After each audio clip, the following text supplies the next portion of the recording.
Welcome to the Huberman Lab guest series, where I and an expert guest discuss science and science-based tools for everyday life. I'm Andrew Huberman, and I'm a professor of neurobiology and ophthalmology at Stanford School of Medicine. Today marks the 5th episode in our 6-episode series all about sleep, with expert guest Dr. Matthew Walker. Today's episode focuses on the inextricable link between sleep and our mental health. For instance, a specific stage of sleep called rapid eye movement, or REM sleep, is critical for removing the emotional content of our previous day's memories, and in doing so provides a sort of therapy within sleep that allows us to feel emotionally restored when we wake the next morning. We discuss what happens when you are deprived of REM sleep to a small or greater degree, and we discuss how to improve the quality and quantity of your REM sleep in order to ensure mental health. We also discuss science-based protocols for reducing rumination and negative thoughts before sleep. The information shared by Dr. Walker in today's episode is sure to be critical for anyone that is either struggling with mental health issues or who simply wants to bolster their overall mental health. Before we begin, I'd like to emphasize that this podcast is separate from my teaching and research roles at Stanford. It is, however, part of my desire and effort to bring zero cost to consumer information about science and science-related tools to the general public. In keeping with that theme, I'd like to thank the sponsors of today's podcast. Our first sponsor is 8 Sleep.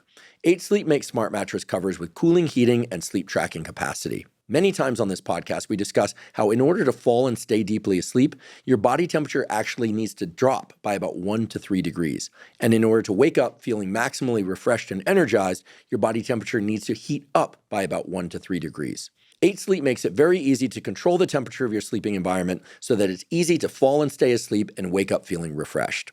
I started sleeping on an 8 Sleep mattress cover several years ago, and it has completely and positively transformed my sleep. So much so that when I travel to hotels or Airbnbs, I really miss my 8 Sleep. I've even shipped my 8 Sleep out to hotels that I've been staying in because it improves my sleep that much. If you'd like to try 8 Sleep, you can go to 8sleep.com/Huberman to save $150 off their Pod 3 cover. 8 Sleep currently ships to the USA, Canada, UK, select countries in the EU, and Australia. Again, that's 8sleep.com/Huberman. Today's episode is also brought to us by LMNT. LMNT is an electrolyte drink that has everything you need and nothing you don't. That means plenty of the electrolytes, magnesium, potassium, and sodium, and no sugar. As I mentioned before on this podcast, I'm a big fan of salt. Now, I want to be clear, people who already consume a lot of salt, or who have high blood pressure, or who happen to consume a lot of processed foods that typically contain salt, need to control their salt intake. However, if you're somebody who eats pretty clean, and you're somebody who exercises, and you're drinking a lot of water, there's a decent chance that you could benefit from ingesting more electrolytes with your liquids. The reason for that is that all the cells in our body, including the nerve cells, the neurons, require the electrolytes in order to function properly. So we don't just want to be hydrated, we want to be hydrated with proper electrolyte levels. With LMNT, that's very easy to do. What I do is when I wake up in the morning, I consume about 16 to 32 ounces of water, and I'll dissolve a packet of LMNT in that water. I'll also do the same when I exercise, especially if it's on a hot day and I'm sweating a lot. And sometimes I'll even have a third LMNT packet dissolved in water if I'm exercising really hard or sweating a lot, or if I just notice that I'm not consuming enough salt with my food. If you'd like to try LMNT, you can go to drinklmnt, spelled LMNT.com/Huberman to claim a free LMNT sample pack with your purchase. Again, that's drinklmnt, LMNT.com/Huberman. Today's episode is also brought to us by BetterHelp. BetterHelp offers professional therapy with a licensed therapist carried out entirely online. I've been doing therapy for over 30 years. Initially, it was a requirement for being let back in school, but I decided to keep up with that therapy because provided the therapy has 3 essential components, which are excellent rapport with the therapist, support from the therapist, and valuable insights from the therapist that we wouldn't otherwise be able to arrive at, well then it's a terrific way to improve our mental landscape, both our emotional state and our behaviors. BetterHelp allows you to find a therapist with whom you have those 3 key components, and it also makes it very easy to schedule. Again, the sessions are carried out entirely online, and even if you're extremely busy or traveling a lot or have a lot of family and business obligations, BetterHelp allows you to access those therapy sessions regularly so that you can constantly improve. There's just so much data supporting that quality therapy can improve our mental health and the overall landscape of our lives. In fact, I view quality therapy as important as physical exercise, and I know many others do as well. There certainly aren't a replacement for one another, but if you're doing physical exercise, meaning resistance training and cardiovascular training, and you're doing regular quality therapy of the sort that BetterHelp can provide, well, then you're essentially doing as much as anyone possibly can to improve your mental health and physical health. If you'd like to try BetterHelp, go to betterhelp.com/Huberman to get 10% off your first month. Again, that's betterhelp.com/Huberman. And now for my conversation with Dr. Matthew Walker. Dr. Matthew Walker, welcome back. Dr. Andrew Huberman, delight to be back. During the course of this series, we've of course been talking about sleep, and you've talked about the biology of sleep, ways to improve, maybe even optimize one's sleep. You defined what optimizing one's sleep actually is. Talked about learning and memory, creativity, caffeine, naps, food, exercise, and so much more. Today, I'm excited that you're going to teach us about the relationship between sleep and emotion regulation, but also mental health challenges. But I sometimes like to remind people that mental health includes the word health. It's not all about mental illness. It's also about how to improve one's health, as well as ways to combat certain forms of mental illness or challenges. So to start things off, maybe you could just give us the basics of the relationship between sleep and emotional states, or one's ability to regulate their own emotions. This is an area of work that we've been interested in and doing a lot of research on for about 20 or so years now. And I would say that probably the most striking statement I can offer up front is the following. In that 20 years of research, we have not been able to discover a single psychiatric condition in which sleep is normal. And to me, it has taught me everything that I need to know about this very intimate bidirectional relationship between your sleep health and your mental health. And you're right to emphasize that notion of mental health, because we're not just going to speak about some of the sort of challenging aspects of sleep and psychiatric disorders, but we'll speak about some of the benefits that sleep can provide when you get it, to turn the tables, and we move in the direction not of mental illness, but we move in the direction of mental wellness. So I'm excited to sort of make sure that I don't fall prey to that. Stepping back still, though, what about this relationship between just sleep and our basic emotional regulation and our emotional stability? I'm sure everyone has seen the example or had the example as a parent of that parent holding a child, and the child is crying, and they look at you and they say, well, they just didn't sleep well last night. As if there's some miraculous parental knowledge that bad sleep the night before equals bad mood and emotional reactivity and regulation the next day. And some years ago now, we were fascinated by this, but we couldn't really unearth basic science that would help us explain what was going on and why that was so clearly the case.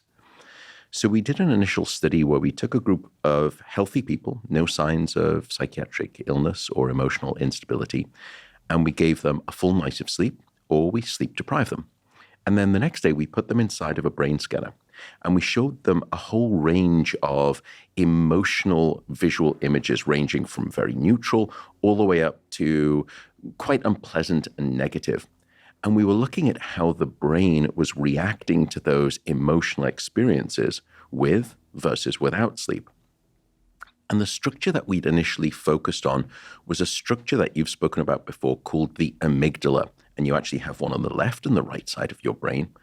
And the amygdala is the centerpiece region for the generation of emotional reactions, both positive and negative. But here we're focusing on that aversive, that negative aspect.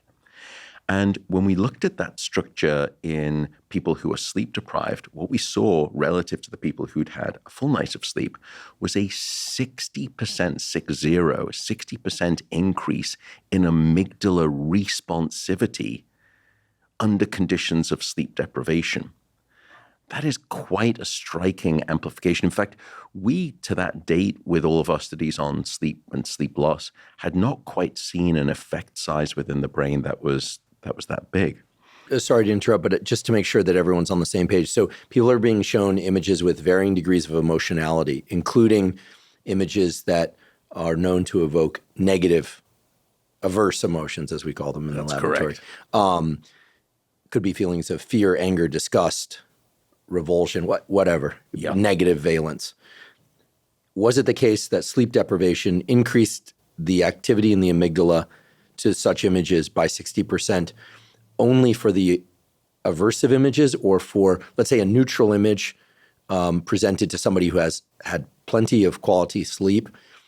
Let's say it is, I'm making up the units here, gives us 2 out of 10 units of amygdala activation. This isn't the way neuroscience is done, but for sake of discussion, is it the case then that that neutral image would provide a 6 out of 10 level of activation, or was it only for aversive images? So the way we did the analysis first was we used almost a correlation approach. So we sort of told the brain imaging analysis to say, look, here are the ratings of these pictures, and they go from very neutral to increasingly negative and aversive, and show me what in the brain is reacting to that curve, that gradient curve.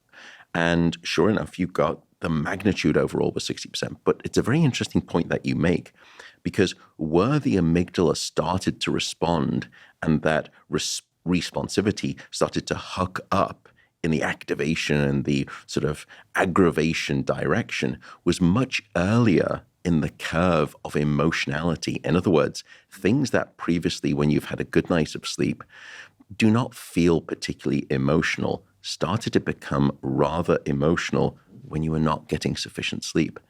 So it heightened the sensitivity of the initial triggering of the emotional response. And then the more emotional it became, the more separate those two sort of reactivity curves became from the amygdala when you had sleep versus when you had not sleep, or had not slept, I should say. To us then the question became, well, why? Why is the amygdala so reactive and uncontrolled when you are absent sleep? And we did another analysis, and what we found was that there was a structure in your frontal lobe, and the frontal lobe just sits directly, sort of if you think about your eyes and you go directly up, you're in your frontal lobe. And it was a particular part of the frontal lobe, the middle part that sits right between your eyes, something that we call the medial prefrontal cortex. And what we found was that with a night of sleep, the medial prefrontal cortex was strongly connected to the amygdala. Why is that important? It's because that part of your frontal lobe is very good at acting like a control rational mechanism on your deep sort of, it's not Neanderthal, but your deep emotional brain centers. But without sleep, we found that that connection had been severed. And so it was almost as though without sleep, you become all emotional gas pedal and too little regulatory control brake. And so you couldn't modulate those emotions anywhere near as effectively. Now, some people may say, well, hang on a second, that was a total night of sleep deprivation. And that's not really relevant for me because I don't sleep enough. I know that from all of the previous episodes that I've gone through here, hopefully, if you've listened to them.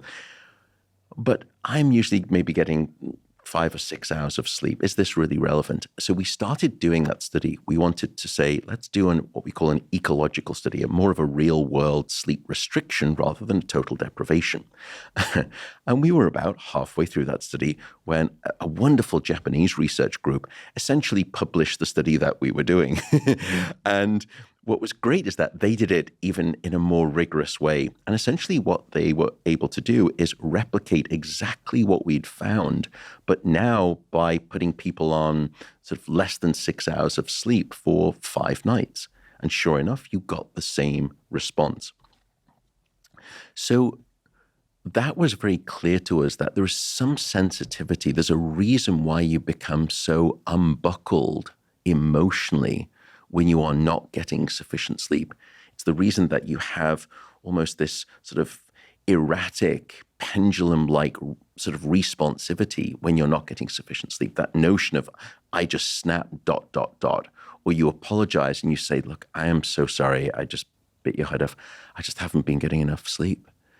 And so we could start to understand what in the brain was happening when you didn't get sleep. It's such an important finding for a couple of reasons that maybe we can explore. Previously on the podcast, we had a guest, doctor, he's a neurosurgeon, Matt McDougall. He's the lead neurosurgeon at Neuralink. Yeah. He came up through Stanford, works on deep brain stimulation, et cetera. And I love his description of what the prefrontal cortex does. It jives perfectly with the way you describe it, which is, he said, the main function of the prefrontal cortex is to say shh to specific brain areas under specific contexts. So the shh, of course, is his way of describing neural inhibition, so quieting of neural activity in certain brain circuits under certain conditions, because there are conditions under which you want your amygdala activation to be very robust, fast, and there's time for, protecting oneself, maybe even certain situations for swift, violent action to protect your family, et cetera. But the prefrontal cortex seems to be able to hold it in mind, so to speak, what the context is under which that would be appropriate versus when it would be inappropriate. And a great example of that people can think of, if all of a sudden a gun is pointed in your face, you would want your amygdala to react if it's in the real world. But if you're at the movie theaters and you see a gun pointed in your face, your amygdala doesn't really react as much. Why? Because your prefrontal cortex understood the word that you described, which is context. But in some ways, it seems as though you become almost regress to this more basic, fundamental, elemental, emotional brain, and the red mist descends and you really can't see much more because your prefrontal cortex seems to be absent. You become very reflex-driven. We don't want to go too far a tangent on prefrontal cortex, but one of the most beautiful descriptions of prefrontal cortex I ever heard was also from a colleague, Eric Knudsen at Stanford, who's now retired, does beautiful work on neuroplasticity, and he described how when people or animals have lesions to certain regions of the prefrontal cortex, they become stimulus-driven machines, such that if you go like this to a puppy or to a baby, they'll look to the snapping finger. But at some point, we all learn that there must be a reason for us to follow the snapping of the fingers in different locations in space. But with prefrontal damage, people and animals just become like machines. Whatever stimulus is there, they orient to. And this has implications for ADHD, et cetera. One of the things that I want to ask about to take us back to the specific relationship between sleep, reduced medial prefrontal activity, and emotionality is this feeling when we're sleep deprived that certain things just grate on us a bit more. I had this experience recently. Unfortunately, there was a night where I didn't get much sleep at all. And then the next day I was on a phone call, and the person I was talking to, I'm quite fond of, but they had a lot of energy, and they were kind of coming at me with a bunch of stuff that they wanted to, and it just felt like, it was grating on my system. And I knew because I was sleep deprived that, they were entirely well-meaning. And so you just kind of resist. But it's incredible how cold water, loud noises, requests of our time, things like that become very irritating, and they grate on us when we're sleep deprived. Whereas when we're rested, it's like, oh yeah, okay, they're talking kind of fast or kind of loud. Okay, somebody is requesting something else, I'll put it in my list, or maybe I'll defer to later. Or the cold shower that feels like, oh, got to get over this threshold to get into. Like when you're rested, you're like, all right, let's do this, right? Maybe even let's go. I'm excited for it. But when you're tired, it is as if the brain is fighting for any sense of peace it can possibly get. And that peace is interrupted by almost anything and everything.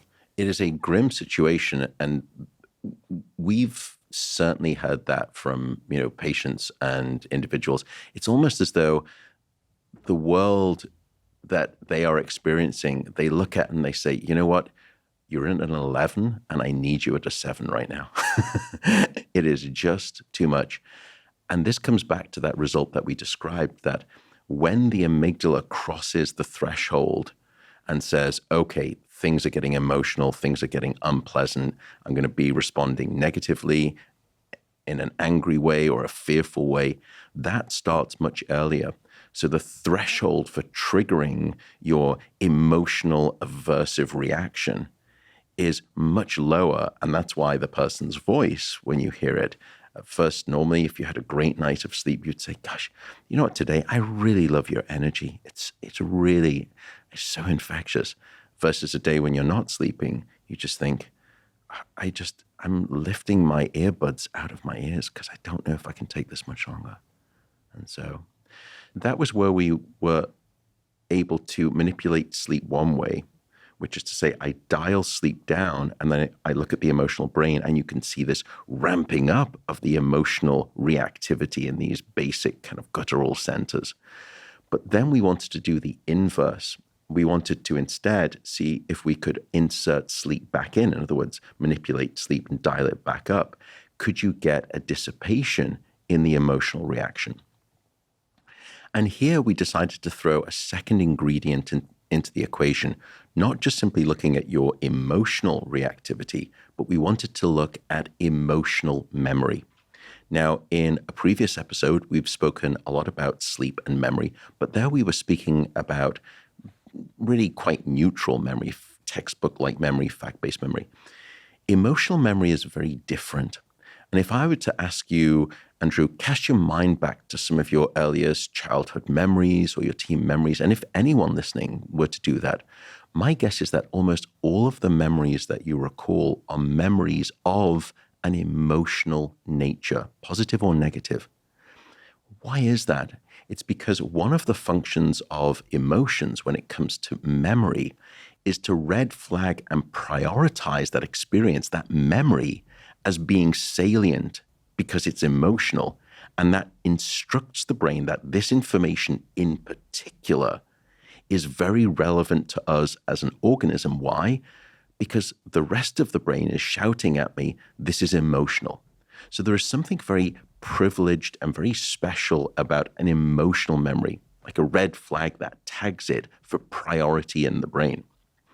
But something I started to notice when I would read the data, both the neural data and the subjective data on emotional memory, led me to get very interested in what happens with emotional memories over time. Because what you will hear is that if I were to ask you, recall an emotional memory, just try to remember it. My guess is that now at the time of recollection, much later on, you are not having the same regurgitation of the same visceral emotional reaction that you had at the time of the experience. What that sort of turned a light bulb moment on for me was that somewhere between the initial experience and the later recollection of that emotional memory, the brain has done a very clever trick. It has divorced the emotion from the memory. So now when you come to recollect that emotional memory, let's say days later or even months later, in some ways it is a memory of an emotional event, but it is no longer as powerfully emotional itself as it was at the time of the experience. Right. And I started to wonder, is that time or is that time asleep? So we did a study and we had people experience these emotional memories, sort of essentially make emotional memories, and they were doing it inside of a scanner.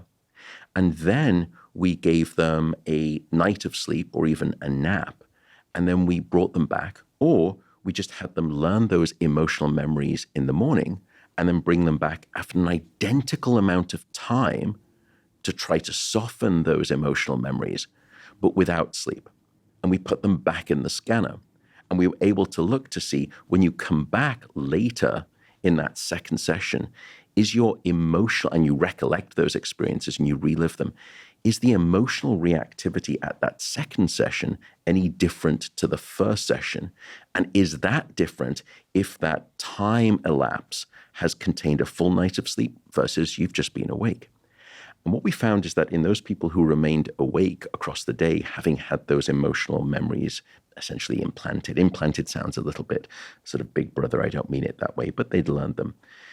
The amygdala was just still as responsive as they were recalling and reliving and re-experiencing those emotional memories.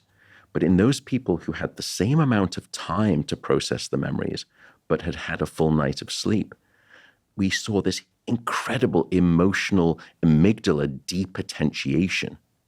And what that taught me was that the sleeping brain was able to almost detox the emotional memory. It is, think about it like an informational orange, that the emotional memory has this bitter emotional rind around it, and then you've got the informational orange in the middle.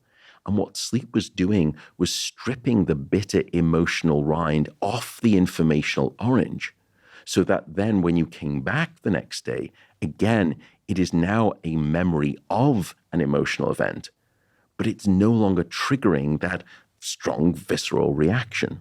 In other words, and we describe this theory as something called overnight forgetting, which is that when it comes to an emotional memory, you both sleep to forget and sleep to remember, respectively, which is that you sleep to remember the information, the memory of the experience, but it is no longer emotional itself.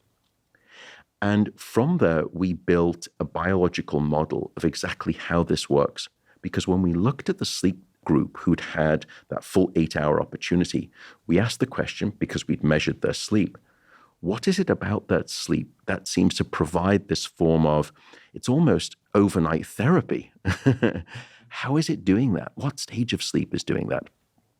And sure enough, what we found was that it was REM sleep, rapid eye movement sleep, associated with dreaming.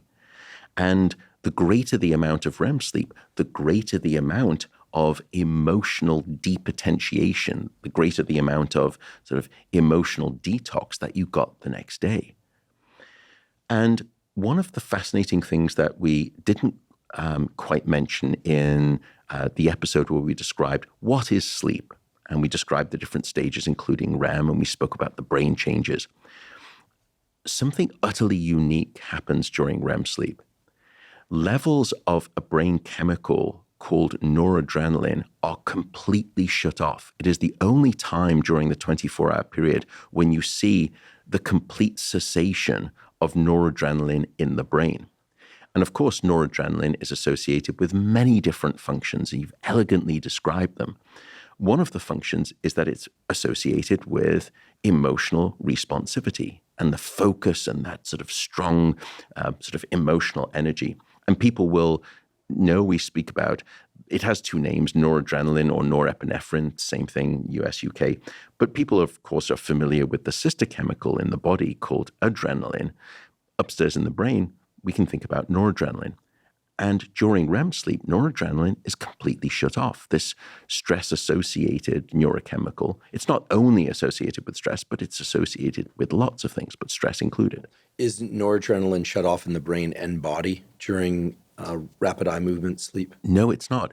It seems to be specifically within the brain that there is this blockade of noradrenaline, and serotonin goes down too. Whereas another chemical called acetylcholine, which is another neurotransmitter, that ramps up in the brain. So if there is a brain chemical that seems to be underlying REM sleep or dream sleep, it seems to be acetylcholine. And in fact, in some parts of the brain, you can see almost a 30% greater amount of acetylcholine in some brain regions than when we're awake. Yet, on the other hand, when we think about noradrenaline and serotonin, they are both shut off. So the stress-related chemical within the brain is switched off during REM sleep. However, if you look at other parts of the brain, the memory-related centers of the brain, such as the hippocampus that we've spoken about before, and the amygdala that I just mentioned too, those are very active during REM sleep. So we laid out this biological model that is almost beautiful, that REM sleep is this perfect condition for emotional overnight therapy, where you can reactivate and sort of experience and reprocess those emotional memories, but you're doing it in a neurochemically, quote unquote, safe environment that allows you to strip away the emotion from the memory. I'd like to take a brief break and acknowledge our sponsor, AG1. AG1 is a vitamin mineral probiotic drink that also contains adaptogens and is designed to meet all of your foundational nutritional needs. By now, I'm sure you've all heard me say that I've been taking AG1 since 2012, and indeed, that is true. Now, of course, I do consume regular whole foods every day. I strive to get those foods mostly from unprocessed or minimally processed sources. However, I do find it hard to get enough servings of fruits and vegetables each day. So with AG1, I ensure that I get enough of the vitamins, minerals, prebiotic fiber, and other things typically found in fruits or vegetables. And of course, I still make sure to eat fruits and vegetables. And in that way, provide a sort of insurance that I'm getting enough of what I need. In addition, the adaptogens and other micronutrients in AG1 really help buffer against stress and ensure that the cells and organs and tissues of my body are getting the things they need. People often ask me that if they were going to take just one supplement, what that supplement should be, and I always answer AG1. If you'd like to try AG1, you can go to drinkag1.com/Huberman to claim a special offer. You'll get 5 free travel packs plus a year's supply of vitamin D3 K2. Again, that's drinkag1.com/Huberman. In some ways, it does resemble behavioral desensitization therapy, whereby under the care of a qualified psychiatrist or psychologist, somebody will be encouraged to recall in a great degree of detail some very difficult, maybe even traumatic event. And through repetition, and of course through the knowledge that there's support in the immediate environment that will allow them to safely move through that experience. Should their heart rate go up, they're sweating profusely, having trouble getting the words out. There's very unfortunately common features of trauma and negative memories. But the idea, as I understand, is to repeat the recall many times often in that safe environment, such that eventually what was initially a really terrible event remains a terrible event, but the emotional load of that event is removed from the person's sort of neural understanding of the event. The way I've heard it described is what starts as a tragic, traumatic story eventually becomes a kind of a sad, boring story. Boring to the person who's saying it, meaning it doesn't evoke as much autonomic arousal. Exactly. And in some ways, that's the perfect description of this overnight therapy process, that it becomes a memory that is no longer triggering an emotional reaction. And in some ways, that's what you want. If you go back to my description from an evolutionary perspective, I told you that one of the functions of emotions is to red flag and prioritize the memory at the time of learning, to say that it's important. That's a very adaptive process. It helps us prioritize which things we really should be focusing on and remembering. But it's not adaptive for you to hold on to that emotion long term once you've stored it. And there has been some suggestion in the literature before we were doing this work that maybe one thing you can do with trauma and trauma memories is sleep deprive individuals the very first night after the trauma, because we knew at the time sleep is important for memory. And what you would like to do, and it's very similar to that movie, Sunshine, Spotless Mind. I always forget the Eternal Sunshine of the Spotless Mind. Thank you. I didn't see the movie, but I hear it's good. Yeah. And what they try to do is target in the brain these, difficult, painful experiences and just excise them from the brain. And that was the suggestion. Could you pop those memories out of the biography of that individual and save them the trauma? I would argue that's not really what you want to do, because let's say that I have a trauma experience where I was walking home at night from the sleep laboratory late at night, and I was coming down the kind of an alley to take a shortcut, and someone sticks me up with a gun, maybe some violence. I don't want to remove that memory. I would like to remove the trauma response associated with that memory.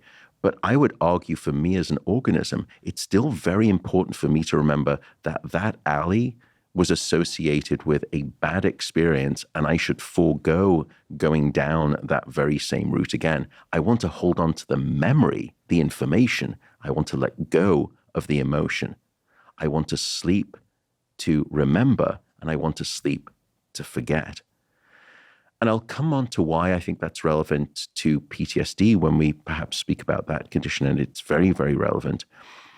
But coming back to REM sleep, we looked back in the literature to see if we could find signs that REM sleep had this relationship with even just your basic emotional reactivity. And there was some wonderful work by a gentleman that you will know from Stanford, probably one of the founding fathers of modern day sleep research, a gentleman called William Dement. Yeah, who passed away a few years ago. He did. Might have been one of the people who coined the term rapid eye movement sleep, but I don't think he was the one who discovered it, correct? He was not, but he was well up there in terms of understanding both sort of what its term was and also what its function was. Mm-hmm.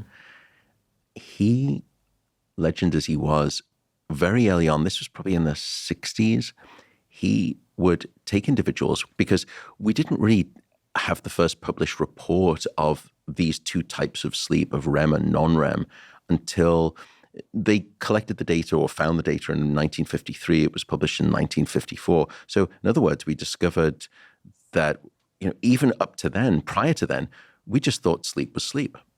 We didn't have any knowledge that there were these different stages. So in the same year that Francis Crick, unveiled this incredible helical structure that was called a DNA strand, we also discovered the different stages of sleep. But in the 60s then, William Dement, knowing that there were these two types of sleep and knowing that there was something that was going on with REM sleep where people were dreaming and he would be waking people up from these different stages, and found that it's far more likely for people to report a dream. He wondered what the consequence would be if you selectively deprive people of this stage of sleep, of dream sleep. So he brought individuals into his laboratory, and every time they would go into REM sleep, they would go into the room, they would wake them up, have them do some mathematical problems for 2 or 3 minutes, and then put them back asleep, and they go back into non-REM. And then as soon as they went back into REM, they would wake them up again. And the first night, they would have to go into the room maybe 6 or 7 times. Still brutal for the person in the experiment. It's not too much fun. But by the end of the 5 days or 6 days, I think they were going back into the room something like 17, 18 times. Why? Because the people were building up this growing REM sleep debt, and the brain had such a hunger for it that by night 5 of no REM sleep, all it wanted to do was rocket into this thing called REM sleep and start devouring it with high volume. But that wasn't the interesting part. The interesting part was the consequence to these subjects. They were all well-adjusted, perfectly normal individuals. By about day 3 of selective REM sleep deprivation, they started to show signs of paranoia. They started to believe people were out after them. They started to have hallucinations and delusions. And by day 5, they were bordering on having, aspects of quite severe psychosis. And so what all of this research has taught us in some ways is that it's almost as though REM sleep, and again, it's hyperbolic, is the difference between sanity versus insanity. It's the thing that separates those two. And there's a wonderful quote from an American entrepreneur called E. Joseph Kosman. And for all of the years of work that we've been doing in this field, and I've spilled so much ink over this, including in the book, he summarized it in a single sentence. The best bridge between despair and hope is a good night of sleep. And that's exactly what the data is demonstrating in terms of basic emotional brain function. Such a powerful link there. And I think it's appropriate, therefore, if we explore a little bit about what the link actually consists of in a way that will provide people a kind of a compass for when they're feeling a little bit less emotionally regulated, or if they would like to improve their levels of emotion regulation. This is going to be a little bit of an exploration, but you may recall this is an exploration that you and I had some years ago when we were talking about the relationship between rapid eye movement sleep and emotionality. And here you've described that the medial prefrontal cortex normally plays this kind of role, this suppressive role over the amygdala under conditions where there is something to consider. Is it averse? Is it not averse? How averse is it, right? But in terms of what we know about stress and emotion, the autonomic nervous system, this incredible system that balances sympathetic, meaning alertness, arousal, sometimes called the fight or flight system, and parasympathetic activation, sometimes called the rest and digest system. It's the balance of the two that dictates one's emotional state and alertness, level of stress, et cetera. And I've always imagined the autonomic nervous system, the sympathetic and parasympathetic nervous system, as sort of a seesaw. Yeah. But on this seesaw sits us, right? And we can move back and forth across this seesaw. But there's a component of the seesaw that, in my mental model, which is the hinge, how tight the seesaw is, meaning how easily or how challenging it is to tilt the seesaw to one or the other side. Mm-hmm. And I don't know if the mechanism has been discovered, but I feel like what happens under conditions of REM deprivation or sleep deprivation, that is sleep deprivation, but you've beautifully described how it's REM deprivation in particular that can do this, that the hinge becomes loose. But the hinge doesn't become loose toward us becoming more parasympathetic and relaxed. There's an asymmetry there. It's as if the seesaw now wants to flop to sympathetic activation until we're so exhausted that we just disappear into sleep. So the question is this, and maybe all we have here is opportunity for speculation, but is there any understanding of what the hinge might be and how sleep would adjust the tightness of that hinge? Yeah. And if people are following this, what we're really trying to get to is, you described a neural circuit mechanism within the brain, but is this, for instance, the gating of the release of epinephrine, adrenaline, and cortisol? I mean, I could imagine that's regulated by the brain, but when we're deprived of REM sleep, that process becomes less poorly gated, and then we just will punch out a bunch of adrenaline in response to, a phone call from a close friend that you adore, but their voice is just a little bit loud and you're like, oh, this is rough, et cetera. Do we understand the nature of the hinge? We do a little bit, and it's something that we started off trying to test with one specific belief, and then we were beautifully course corrected by the data. We thought that the hinge was going to be once you were sleep deprived and you started to slide down into that fight or flight branch, the more sympathetic and away from the parasympathetic, that the hinge would get ever tighter the further into that sympathetic stress-related fight or flight dip that you had, and there you would stay. It wasn't quite that simple. What we found was that when I challenge you or put you either under a very simple cardiovascular challenge, let's say I'm just having you grip a bar for a long period of time, or we have you under some other, maybe even if it's an exercise regimen, when you are in a sleep-deprived state and you are largely inert and not interacting with the world, you actually are in a more strong parasympathetic state. It's almost as though you do not want to interact with the world per se. And this comes on to motivation. We and others have found that one of the earliest and strongest effects of a lack of sleep is just absence of motivation. I don't want to interact with the world. I don't want to be social. I don't want to learn. I don't want to exert effort. I don't want to exercise. I just don't want to do much of anything. However, when you provoke me and you force me to interact, or there is a very strong emotional event that I experience, I go all the way over into the strongly sympathetic. So it's almost as though we had the prediction that it was going to be a very tight hinge and the screw was tightening the more sympathetic you became. It was much more that you were in this sort of parasympathetic state, this sort of non-motivational state. And the hinge was so loose, however, that even just the tiniest flick of a challenge, whoosh, you went straight over to the sympathetic.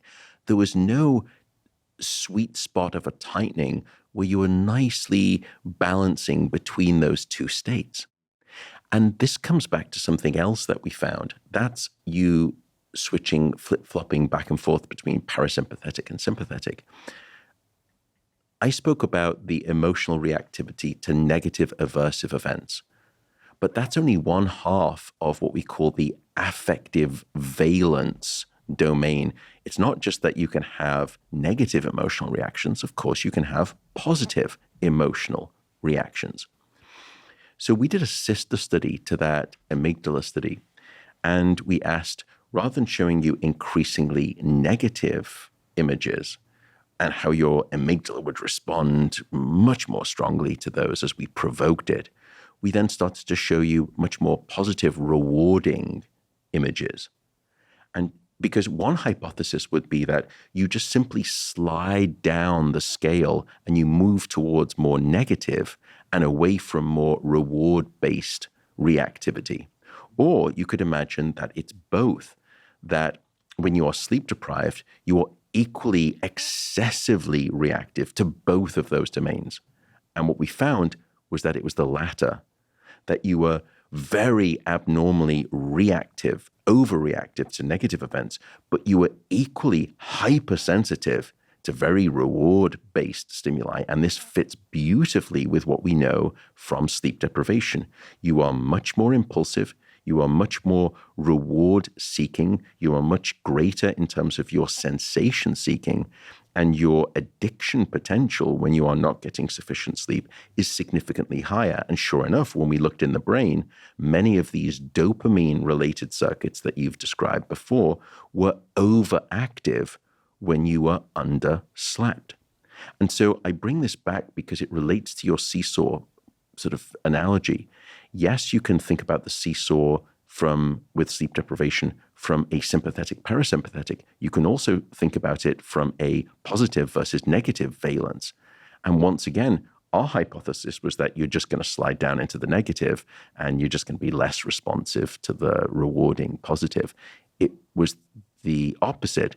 You were abnormally and excessively sensitive to both of those domains, which you could argue is perhaps the very worst of all adaptive responses. Absolutely. As an organism, you don't want to be non-reactive. Emotions are powerful, and we've spoken about the benefits. You need to have emotions to be a functioning human being or organism in the world. They are designed to adaptively help us survive. But you can't go to the extremes. That's maladaptive rather than adaptive. But that's where you go when you are sleep deprived. It's this loose hinge, and you become very, very erratically and extremely reactive from a neural perspective. Yeah, my understanding is that, sleep deprivation definitely increases impulsivity and addictive potential. It's so worst of both worlds in this case. And given that, now would probably be an appropriate time to just cue people to some of the things that they can do to improve or maximize their rapid eye movement sleep. This was covered in detail in episodes 1 and 2, and to some extent in episodes 3 and 4 as well. But they're in reference to other things, learning, memory, creativity, the role of naps, et cetera. And I'll refer people back to this beautiful formula, QQRT, that it's not just about getting enough sleep, it's about the quantity indeed, but also the quality, QQ, regularity, and timing of sleep. And knowing one's chronotype, that is the best time to go to bed and the best time to wake up in the morning for them, is going to be critical here. And I can raise my hand, I'll raise both hands, in fact, metaphorically, and say that when I've gone to sleep early and woken up early, so for me, 8:30, 9 p.m., and then waking up at 4:35 a.m., which for me matches my chronotype, it has served as a powerful antidepressant effect. And when I've gotten an equal amount of sleep but going to bed too late, for me, that is, midnight, 1 a.m., and sleeping in until 8 or 9 a.m., I always carry a low-level depression. Fortunately, not something that needed to be medicated, but it's a striking effect in the positive direction when obeying QQRT, and in the negative direction when not. So maybe just because we can provide some links to those segments in the show note captions, but maybe just for people that are here now, if we were going to list out 2 or 3 things that one can do to try and maximize the quality and quantity of REM sleep without going on too much of a tangent, but at the same time, we do want to highlight that addressing that QQRT formula for ourselves is going to be critical. So for REM sleep, in the domain of exercise, temperature, et cetera, are there any kind of quick bullet points that we can refer people to? I would say, just to keep it high level and brief, the single best way, cheapest, non-pharmacological way that you can enhance your REM sleep is to just sleep an extra 15 or 20 minutes later into the morning. Don't try to if I tell you this is about the quantity, your sleep opportunity. Don't try to add that 30 minutes or 20 minutes if your goal is to increase REM sleep at the start of the night, at the front end. Instead, take that desire that I've offered you of adding just 20 minutes or 25 minutes of extra sleep now to the last part of your night. Wake up that sort of much later, 20, 25 minutes later. That's the REM sleep rich phase. So if people go back and listen to episode 1, we'll describe to you exactly how the different stages of sleep unfold across the night. And they're not evenly distributed. It's not as though you get just as much REM sleep as well as deep non-REM sleep in the first half of the night as you do in the second. You get most of your deep sleep in the first half, and you get most of your REM sleep in the second half, and particularly in the last quarter of the night. And this leads us to understand that the later into the morning hours that we go, the greater the hunger preference and the taste desire there is of your brain to start sampling from the finger buffet of all of those different stages, this thing called REM sleep. And the later that you sleep into the morning, the more of that REM sleep that you will have. And many people will have experienced this at the weekend, where they have this pattern that we don't recommend based on the QQRT. QQR regularity, go to bed at the same time, wake up at the same time. What we see often in society is something that we call social jet lag, where you're short sleeping during the week, and then at the weekend, you're out with friends or you're out sort of on the town, you go to bed late and you wake up late. And maybe you're doing that by 2 hours. Maybe you're normally in bed by 10 p.m. during the week. But now at the weekends, you're going to sleep maybe 12, 12:30, and you're waking up 2-3 hours later on a Saturday and Sunday. And then the problem with that, parenthetically, is on Sunday evening, you've now got to go back to work the next day. So you have to push yourself back to 10:30 or 10 o'clock, whereas you were going to bed, let's say, at 1 a.m. on Friday and Saturday night. That's a 3-hour time shift. And people are doing that very frequently. That's the equivalent of you and I flying back and forth from Los Angeles to New York every single weekend in terms of our circadian rhythm. And it's brutal on it. But this is separate from this notion of your timing, the final part of the QQRT. And by pushing your timing a little bit later into the morning when you wake up, you will experience more REM sleep. And as I said, when people sleep later, they go to bed later at night and they wake up much later in the morning at the weekend. I strongly suspect that if they paid attention, they would say, at weekends, I always dream more. I can remember my dreams and they're more intense. It's not because there's something magical about how your memory recollection of dreams operates on Saturdays and Sundays. It's because you've slept in later. You've gone into that REM sleep rich preferential phase in the morning, and therefore you've increased your REM sleep. So I would say that that's probably the easiest way that you can start to modulate REM sleep. So that's a terrific do. And I think we can probably summarize the top don't as don't drink alcohol, because it abolishes REM sleep. Alcohol and THC are both very potent ways that will remove or obliterate your REM sleep. And we spoke about this in the episode on THC when we discussed this.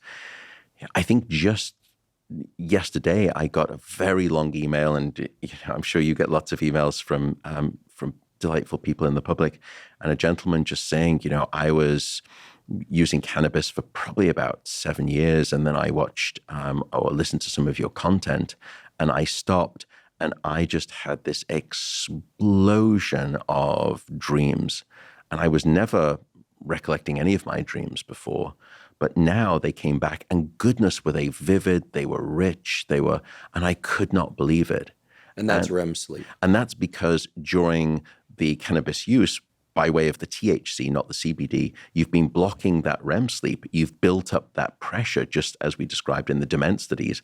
And then when you finally do take away the agent that is blocking the generation of REM sleep, the THC, all of a sudden your brain doesn't just go back to having its standard amount of REM sleep and dreaming. It has that, plus it tries to get back as much of it as it possibly can by having what we call a REM sleep rebound. And that's why people, when they stop using, they end up having this intense REM sleep. By the way, to your point about reward and addiction sensitivity with sleep deprivation, one of the things that we did in a collaboration, this was years ago when I was at Harvard, with Carl Hart, who I think I don't know if you... At Columbia. At Columbia, you know him. Yeah, he's a fantastic researcher, very interesting man too.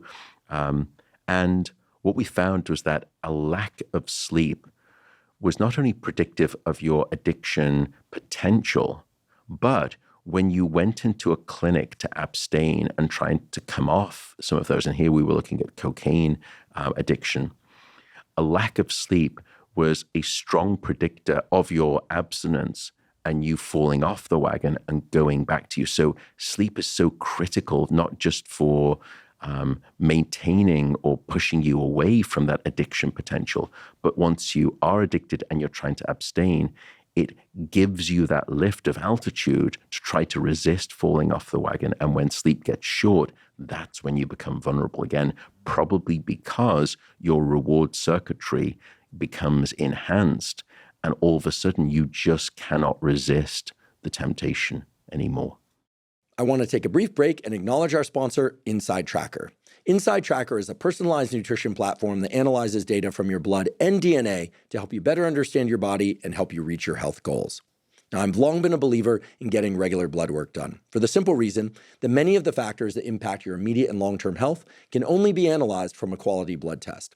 The problem with a lot of blood tests out there, however, is that you get information back about metabolic factors, hormones, etc., but you don't know what to do with that information. With InsideTracker, they make it very easy to understand your results, and they also point you to specific directives that you can follow in the realm of nutrition, exercise, supplementation, even prescription drugs that can help bring the levels back into the ranges that are optimal for you. InsideTracker also offers InsideTracker Pro, which enables coaches and health professionals to provide premium and personalized services by leveraging InsideTracker's analysis and recommendations with their clients. If you'd like to try InsideTracker, you can go to InsideTracker.com/Huberman to get 20% off any of InsideTracker's plans. Again, that's InsideTracker.com/Huberman. I think the takeaway is very clear.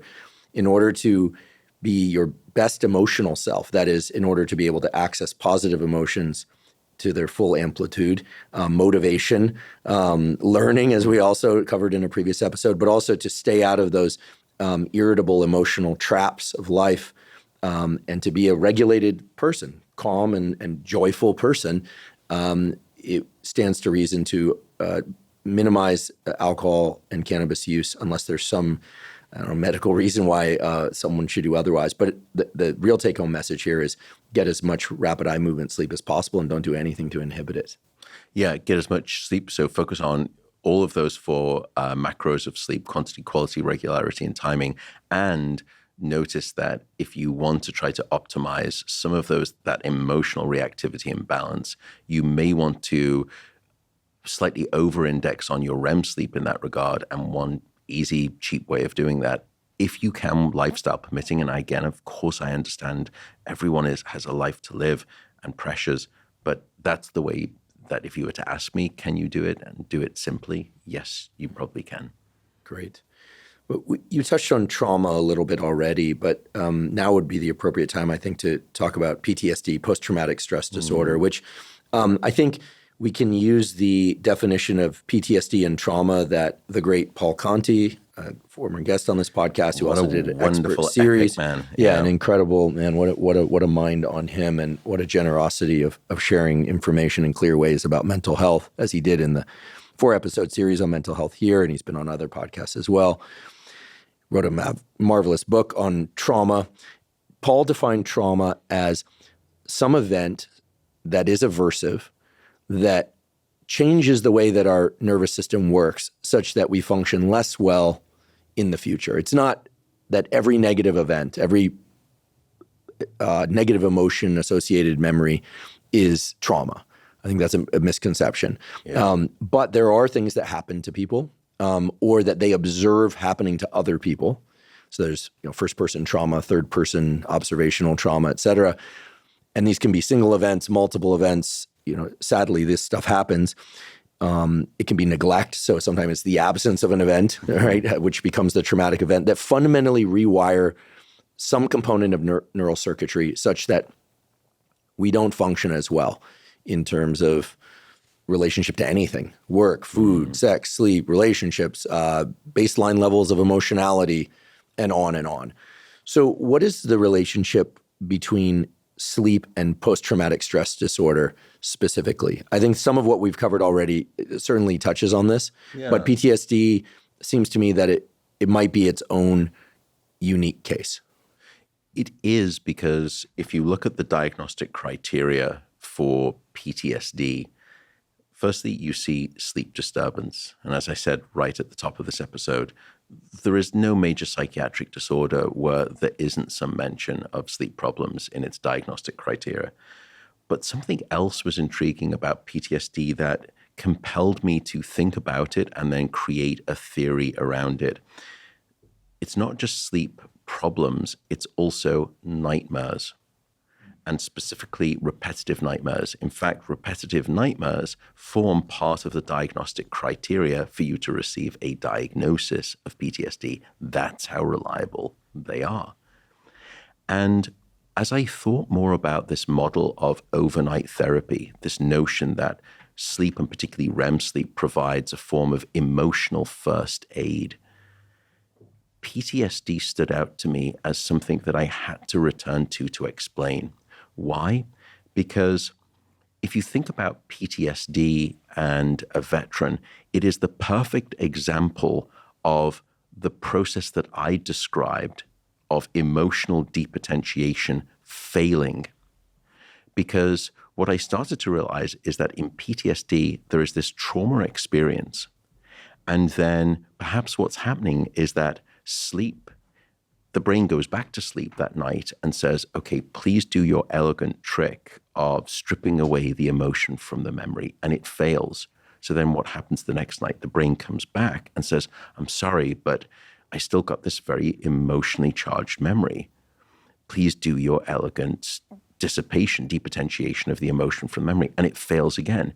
Almost like this broken record that was so indicative of these repetitive nightmares.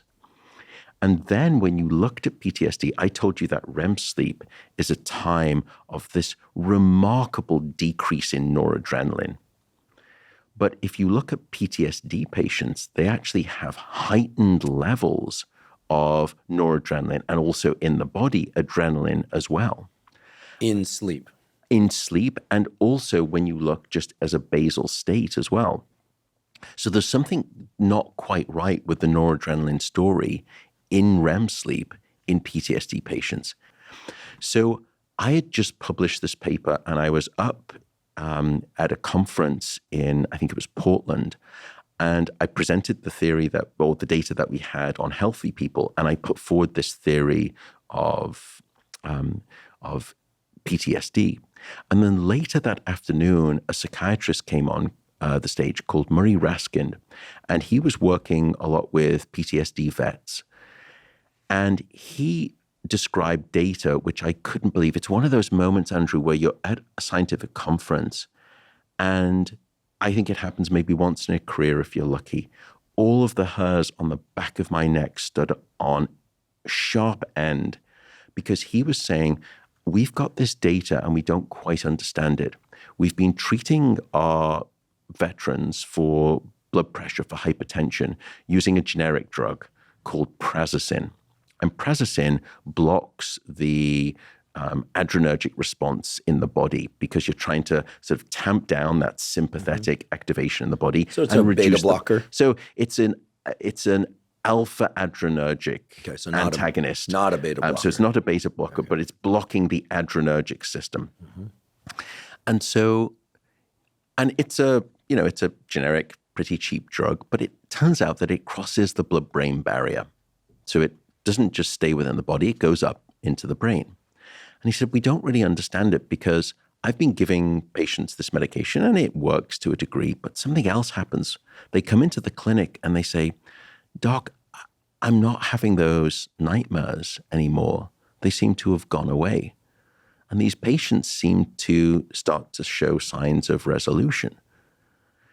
So all of a sudden, I had a model, a clinical model that was in search of data, and he had data that was in search of a theoretical model. I couldn't believe it because it's exactly what I would predict, which is that if noradrenaline is too high in PTSD, you're not processing and stripping the emotion from the memory. So it keeps coming back over and over like this repetitive nightmare. But then if you block and help bring back down that level of noradrenaline to that which would be seen in a normal, healthy person, in other words, completely blocking it, all of a sudden the emotional memory gets the chance to be processed and you finally start to get symptom resolution. So we couldn't believe it. He flew down to Berkeley. We spent several days together. We went out to dinner. We just could not stop talking.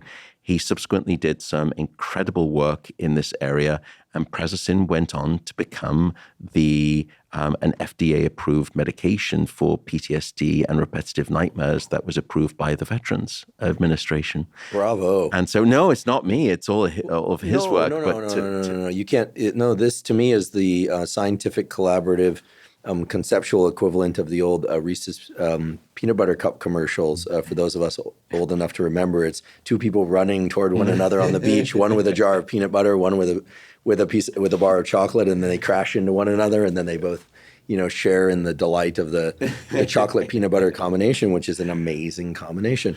But here, a far more important example because it's led to clinical relief in patients with PTSD. So I'm not making light of that at all. But this is one of the reasons to go to scientific meetings. Seriously, this is one of the reasons why scientists need to talk. This is one of the reasons to do podcasts. Is it fosters hybridization of ideas, which is central to new discoveries, and in this case, a clinical discovery. I have a question about this notion of blocking norepinephrine in the brain and body. On the one hand, it seems that during rapid eye movement sleep, we know we're paralyzed, or we are paralyzed. That's a fact of rapid eye movement sleep. The brain is recalling memories often in great detail, sometimes through symbolic representation. Space-time is disrupted. It's either fast or slower, so because you're dreaming. And it seems that there's something powerful about being able to replay the memories and yet divorce them from certain neurochemical release in the brain and body to essentially uncouple them. And then, to me, it makes perfect sense why taking a drug that would reduce the amount of sympathetic arousal in sleep would help, especially PTSD, because you said with PTSD, sort of an invasion of the noradrenaline response into rapid eye movement sleep that is inappropriate. So does that mean that rapid eye movement sleep in people with PTSD is not truly rapid eye movement sleep? It's as if it's been abolished and replaced with something that's kind of pseudo-waking stress invaded. It's like a zombie REM, and it's not good. Is that correct? It seems to be, and you can look at this in terms of the electrical activity of REM sleep, the electrical brain waves of REM sleep in these patients. And you're right, it doesn't seem to be of the same electrical quality.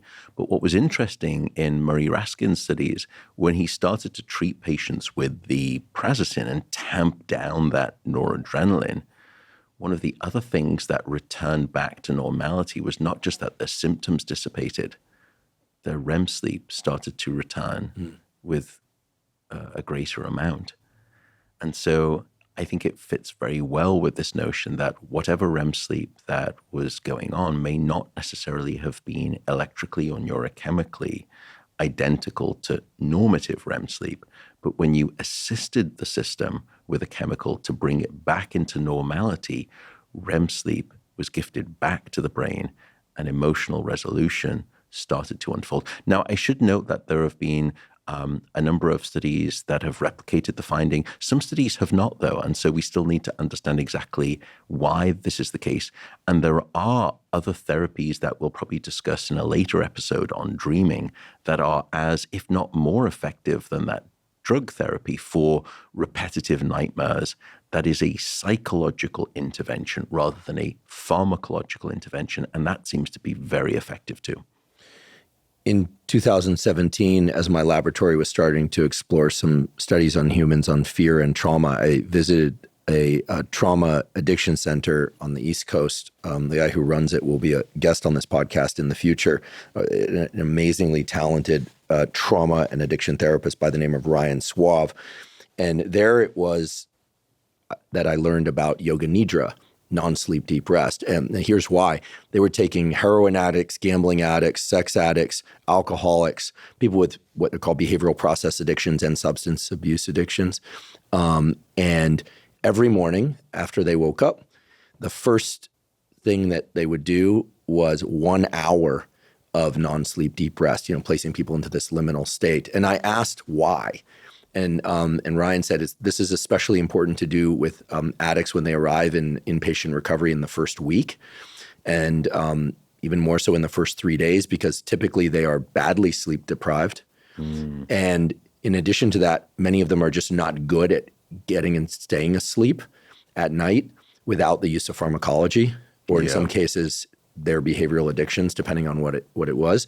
And so it was a kind of a self-directed relaxation training of sorts, first thing in the morning, that in addition, perhaps could compensate partially for some of the sleep deprivation that they no doubt were experiencing when they arrived. It's also novel environment, and sleeping in novel environments can be challenging. So there is, as far as I know, no randomized controlled trials of this practice yet, but there are a good number of clinics and treatment centers that are now employing non-sleep deep rest, aka yoga nidra, for 30 minutes to an hour first thing upon waking, as one of the core components of treatment for helping people get and stay sober.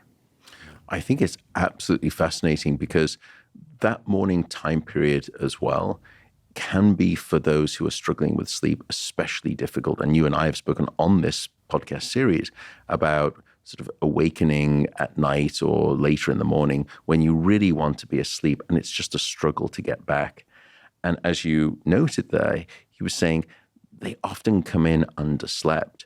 And my suspicion is that they're probably getting sleep at the front end, in part because they're heavily medicated, but self-medicating in terms of helping their sleep.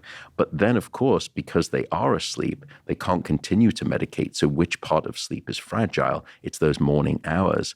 And therefore, if you have something that is a compensatory tool that is not going to be the trigger of saying, just get back into bed, get under those sheets and sleep.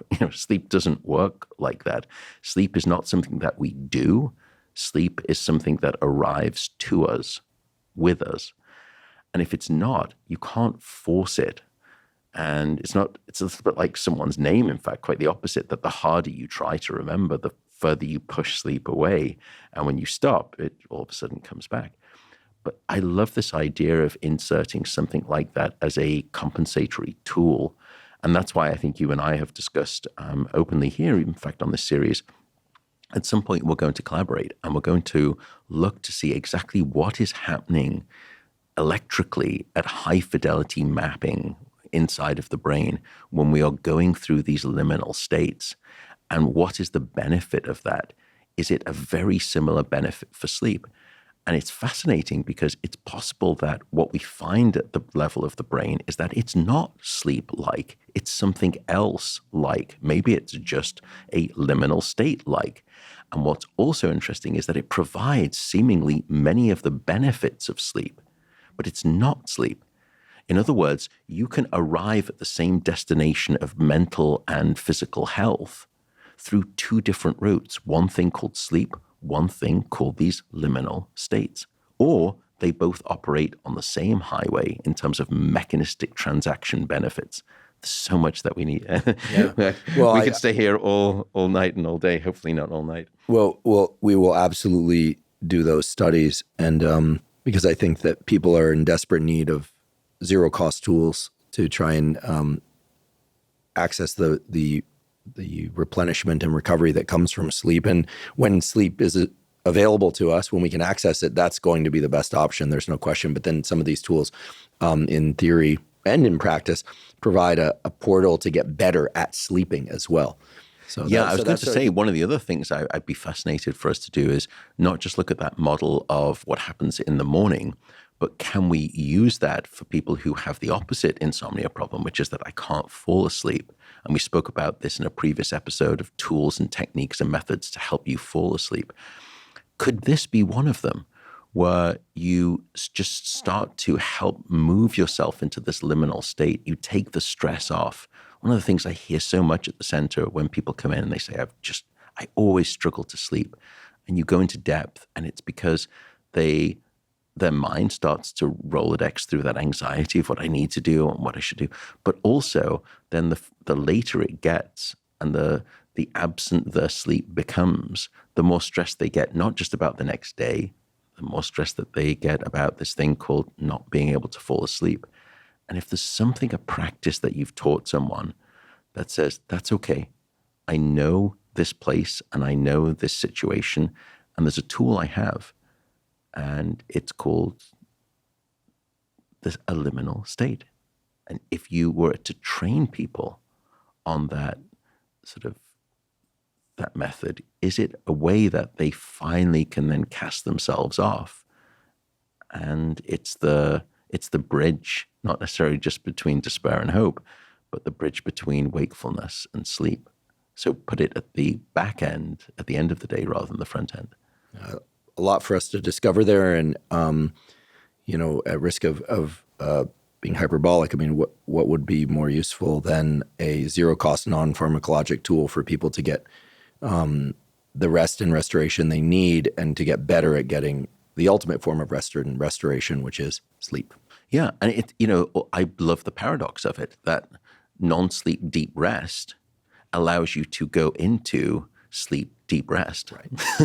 It is, after all, a transition or liminal state. Maybe this will become the stage before stage one of sleep. Who knows? Yeah. Who knows? Redefine our staging criteria. That's right. Okay, so speaking of challenges sleeping because of one's concern, aka anxiety, about the importance of sleep, what about the relationship between sleep and anxiety? Meaning, many people in the world experience low-level anxiety or have a low threshold to what could be a full-blown anxiety or panic attack, but more often than not is this feeling of being tired and wired, or having a quick, pre-pulse startle, as we call it in our business, nerd speak for, kind of a reactive to input anxiety.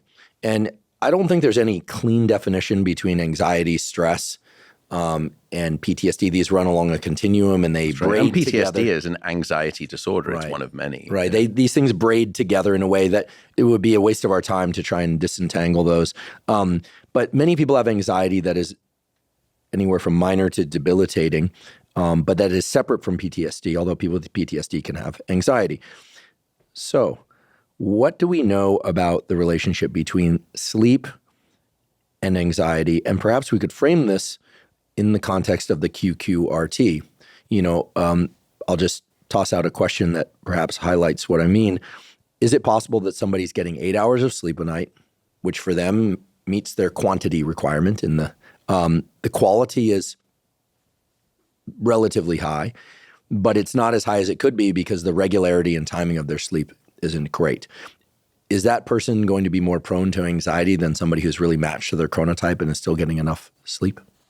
No one's done the head-to-head comparison where you kind of do the Coke, Pepsi, Dr. Pepper, Sprite, QQRT challenge between all of those. What we do know is that if you look at each one independently, QQRT, quantity, quality, regularity, timing, if any one of those is off, it's very difficult not to see a coexisting anxiety disorder or increase in anxiety or a mood disorder. And I think, to me, anxiety is part of that class, of a broader class that I would call mood disorders. It's relevant that we make that distinction, at least in my eyes, and I know some people may disagree, because mood and anxiety are different than emotions, and many of us clump them together. The way I think about the difference is the following. Timescale. Emotions are short, punctate events that usually last anywhere from seconds to many minutes. Mood states, however, like anxiety or depression, those operate on a slightly different timescale, from minutes to hours to months to years. And so it's very unlikely that we can experience an emotional reaction that, from a sort of a chronometry point of view, lasts for 2 years. But you can certainly see someone who has a mood state abnormality of depression that lasts for several years, or who has been chronically anxious for several years. And I'll come back to why I think that distinction is relevant for a second. To your point, though, about the relationship with sleep, here again, it's a very strong bidirectional relationship. And I would say that probably in the last 8 or 9 years, we've been doing a considerable amount of work in sleep and anxiety rather than just sleep and basic emotional reactivity. What we found is it's very strongly bidirectional, that if you have anxiety, it's very difficult to sleep. And if you are having difficulty sleeping, it's very likely that you will increase your anxiety. But before we really unpacked that, we started with a very basic study, similar to those that we've described. We took a group of people and we were very careful to make sure that they had completely normative levels of anxiety. They showed no signs of an anxiety-related disorder. And by the way, anxiety disorders are, it seems, one of, if not the most common of all psychiatric conditions, just to put it in context for people listening. And these individuals, no signs of anxiety disorders whatsoever. They were normative. And then we had them go through a full night of sleep, or we then sleep deprive them. And the next day, we were measuring their anxiety. And in those people who were sleep deprived, we were actually measuring the level of anxiety every hour. So we could almost get this time-lapse photography of what happened to their anxiety state as it unfolded across the sleep deprivation period. It wasn't a linear response, that the more and more hours that you were awake beyond 16, the more exponential that rise in anxiety became. So it wasn't simply a linear dose response curve, it was exponential, meaning that there was this hockey-shaped swing up. And in fact, by the next morning, compared to when you'd had a full night of sleep, those individuals were so anxious that almost 50% of the participants in that group who had no signs of anxiety before had a level of anxiety that was so strong that they would reach the diagnostic threshold for having an anxiety disorder. And that was simply by way of the absence of sleep. But again, that brought me back to this notion of this is a good experimental tool for us scientists to understand what is the benefit of sleep when it's present and the absence of sleep when it's not, by taking sleep completely out of the equation by way of total deprivation. But of course, that's not real life. So we did a slightly different study. Here, what we did was we tracked individuals essentially in the wild, as it were, just going about their daily lives. And we had different sleep tracking monitoring equipment on them. So we were tracking their sleep from one night to the next, to the next, to the next. And from one day to the next, we were tracking their level of anxiety. And what we found here was that even small perturbations in their sleep from one night to the next, accurately predicted their increase or decrease in their anxiety from one day to the next. What was the critical ingredient here? Well, in the first experiment, I'd essentially manipulated both quantity and quality, the two QQs of the QQRT. I'd removed the quantity of sleep, and also they had no quality of sleep. Why? Because they had no quantity of sleep. But when we looked at that day to day to day, night to night study, it wasn't quantity that was the best predictor. It wasn't shortening of quantity that determined next day increases in anxiety. It was quality. The worse the quality was, night to night, the worse their anxiety became.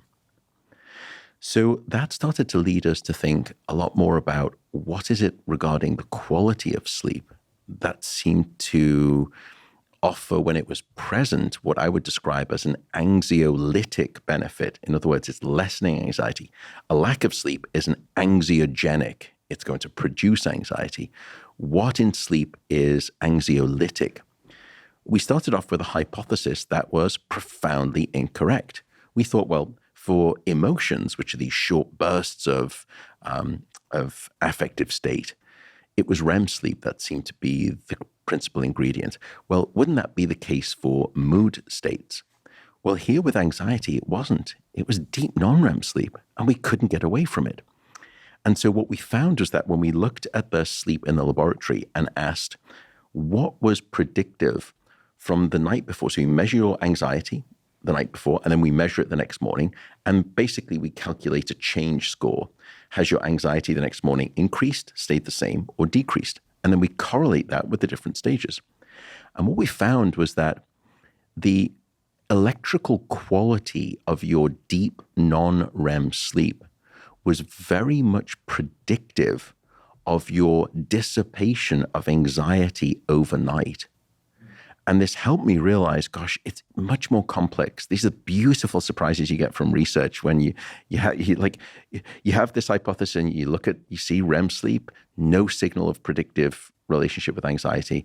And I say, of course, because I'm idiotic, rerun the analysis. Just go back to raw data, and the REM sleep signal was so strong. Rerun the analysis, and you get exactly the same result. It's deep non-REM sleep. Great. Okay.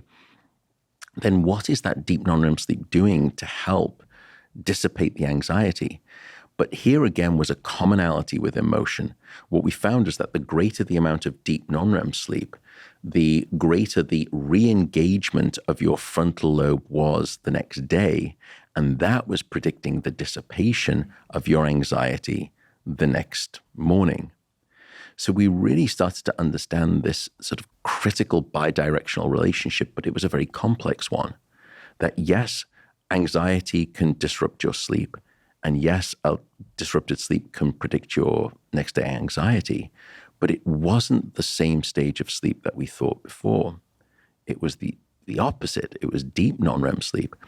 What we've come to realize is that deep non-REM sleep in part seems to be almost shifting you from that sympathetic state over to the parasympathetic state. It seems to engage that nice rest and digest. It seems to reduce your heart rate. It seems to drop levels of cortisol.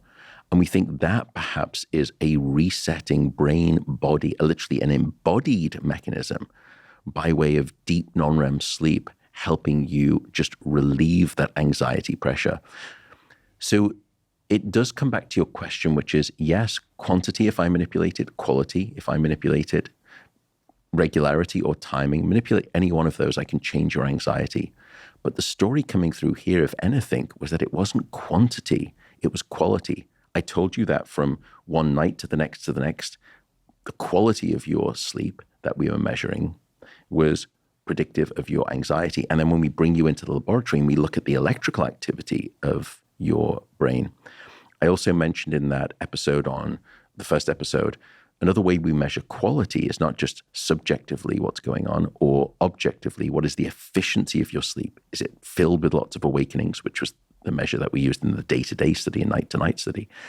But we looked at the electrical quality of your sleep. Once again, it was quality that was predicting it. It's something about getting good continuous sleep that is replete with this deep non-REM electrical brain activity that provides an anxiolytic benefit to your brain the next day.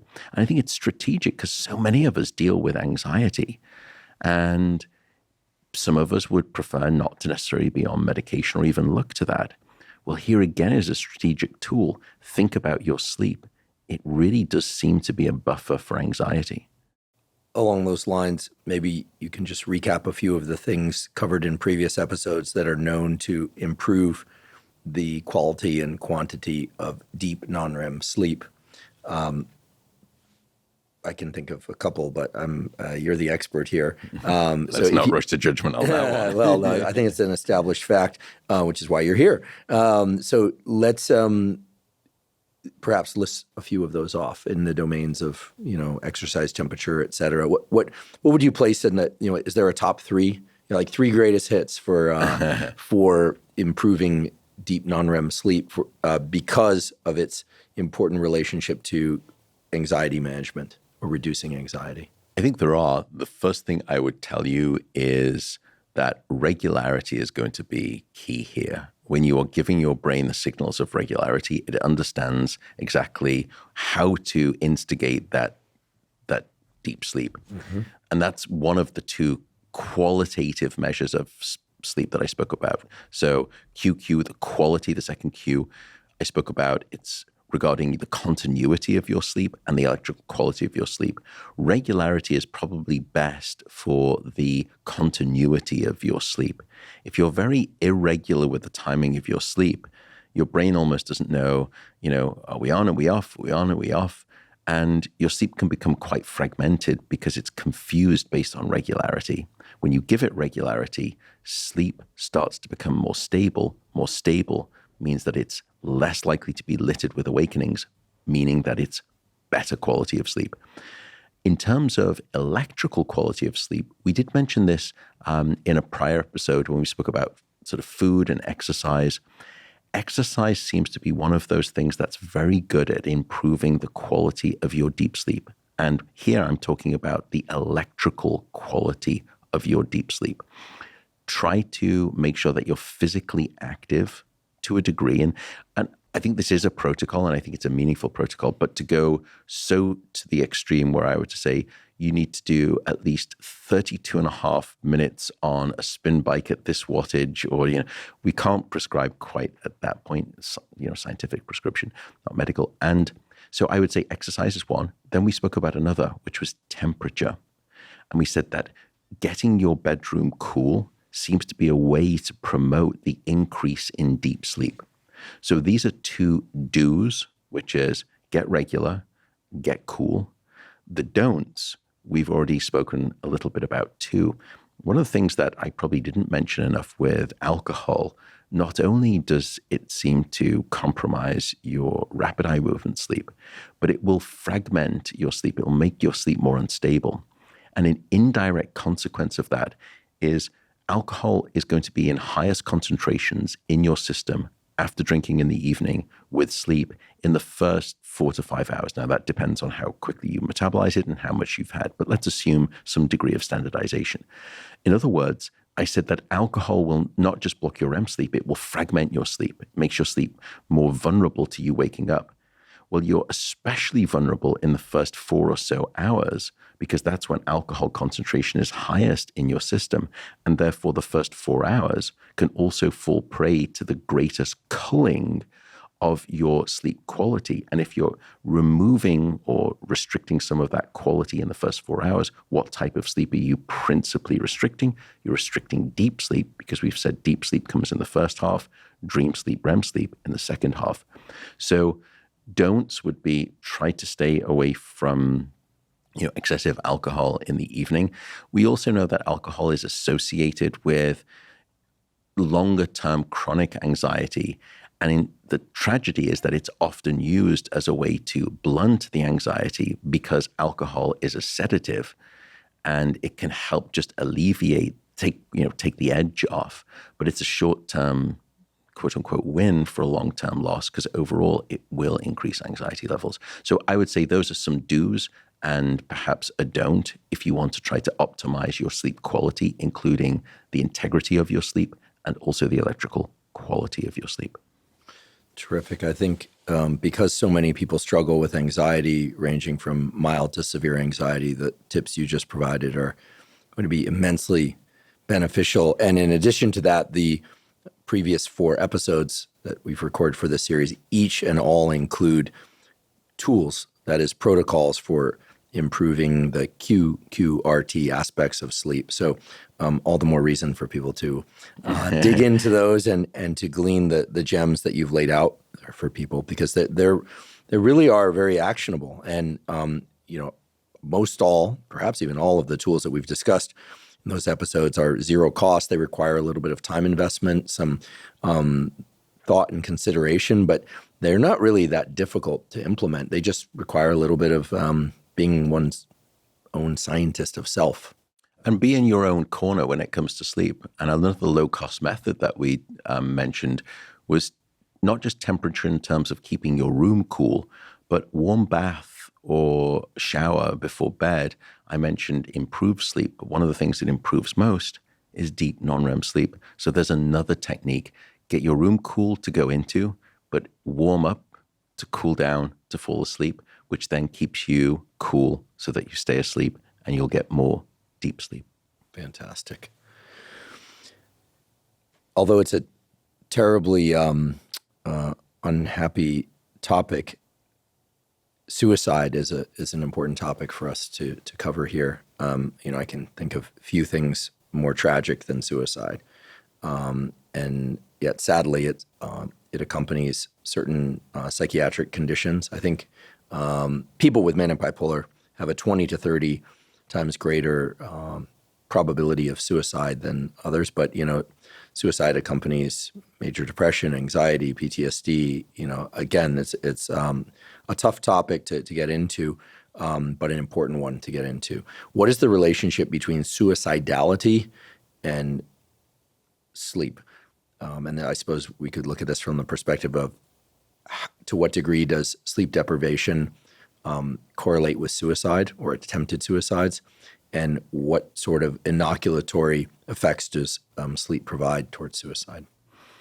Unfortunately, we don't know much about the second part of the question, which is how can sleep be used as a risk mitigating tool when you know that there is the risk of suicide in place?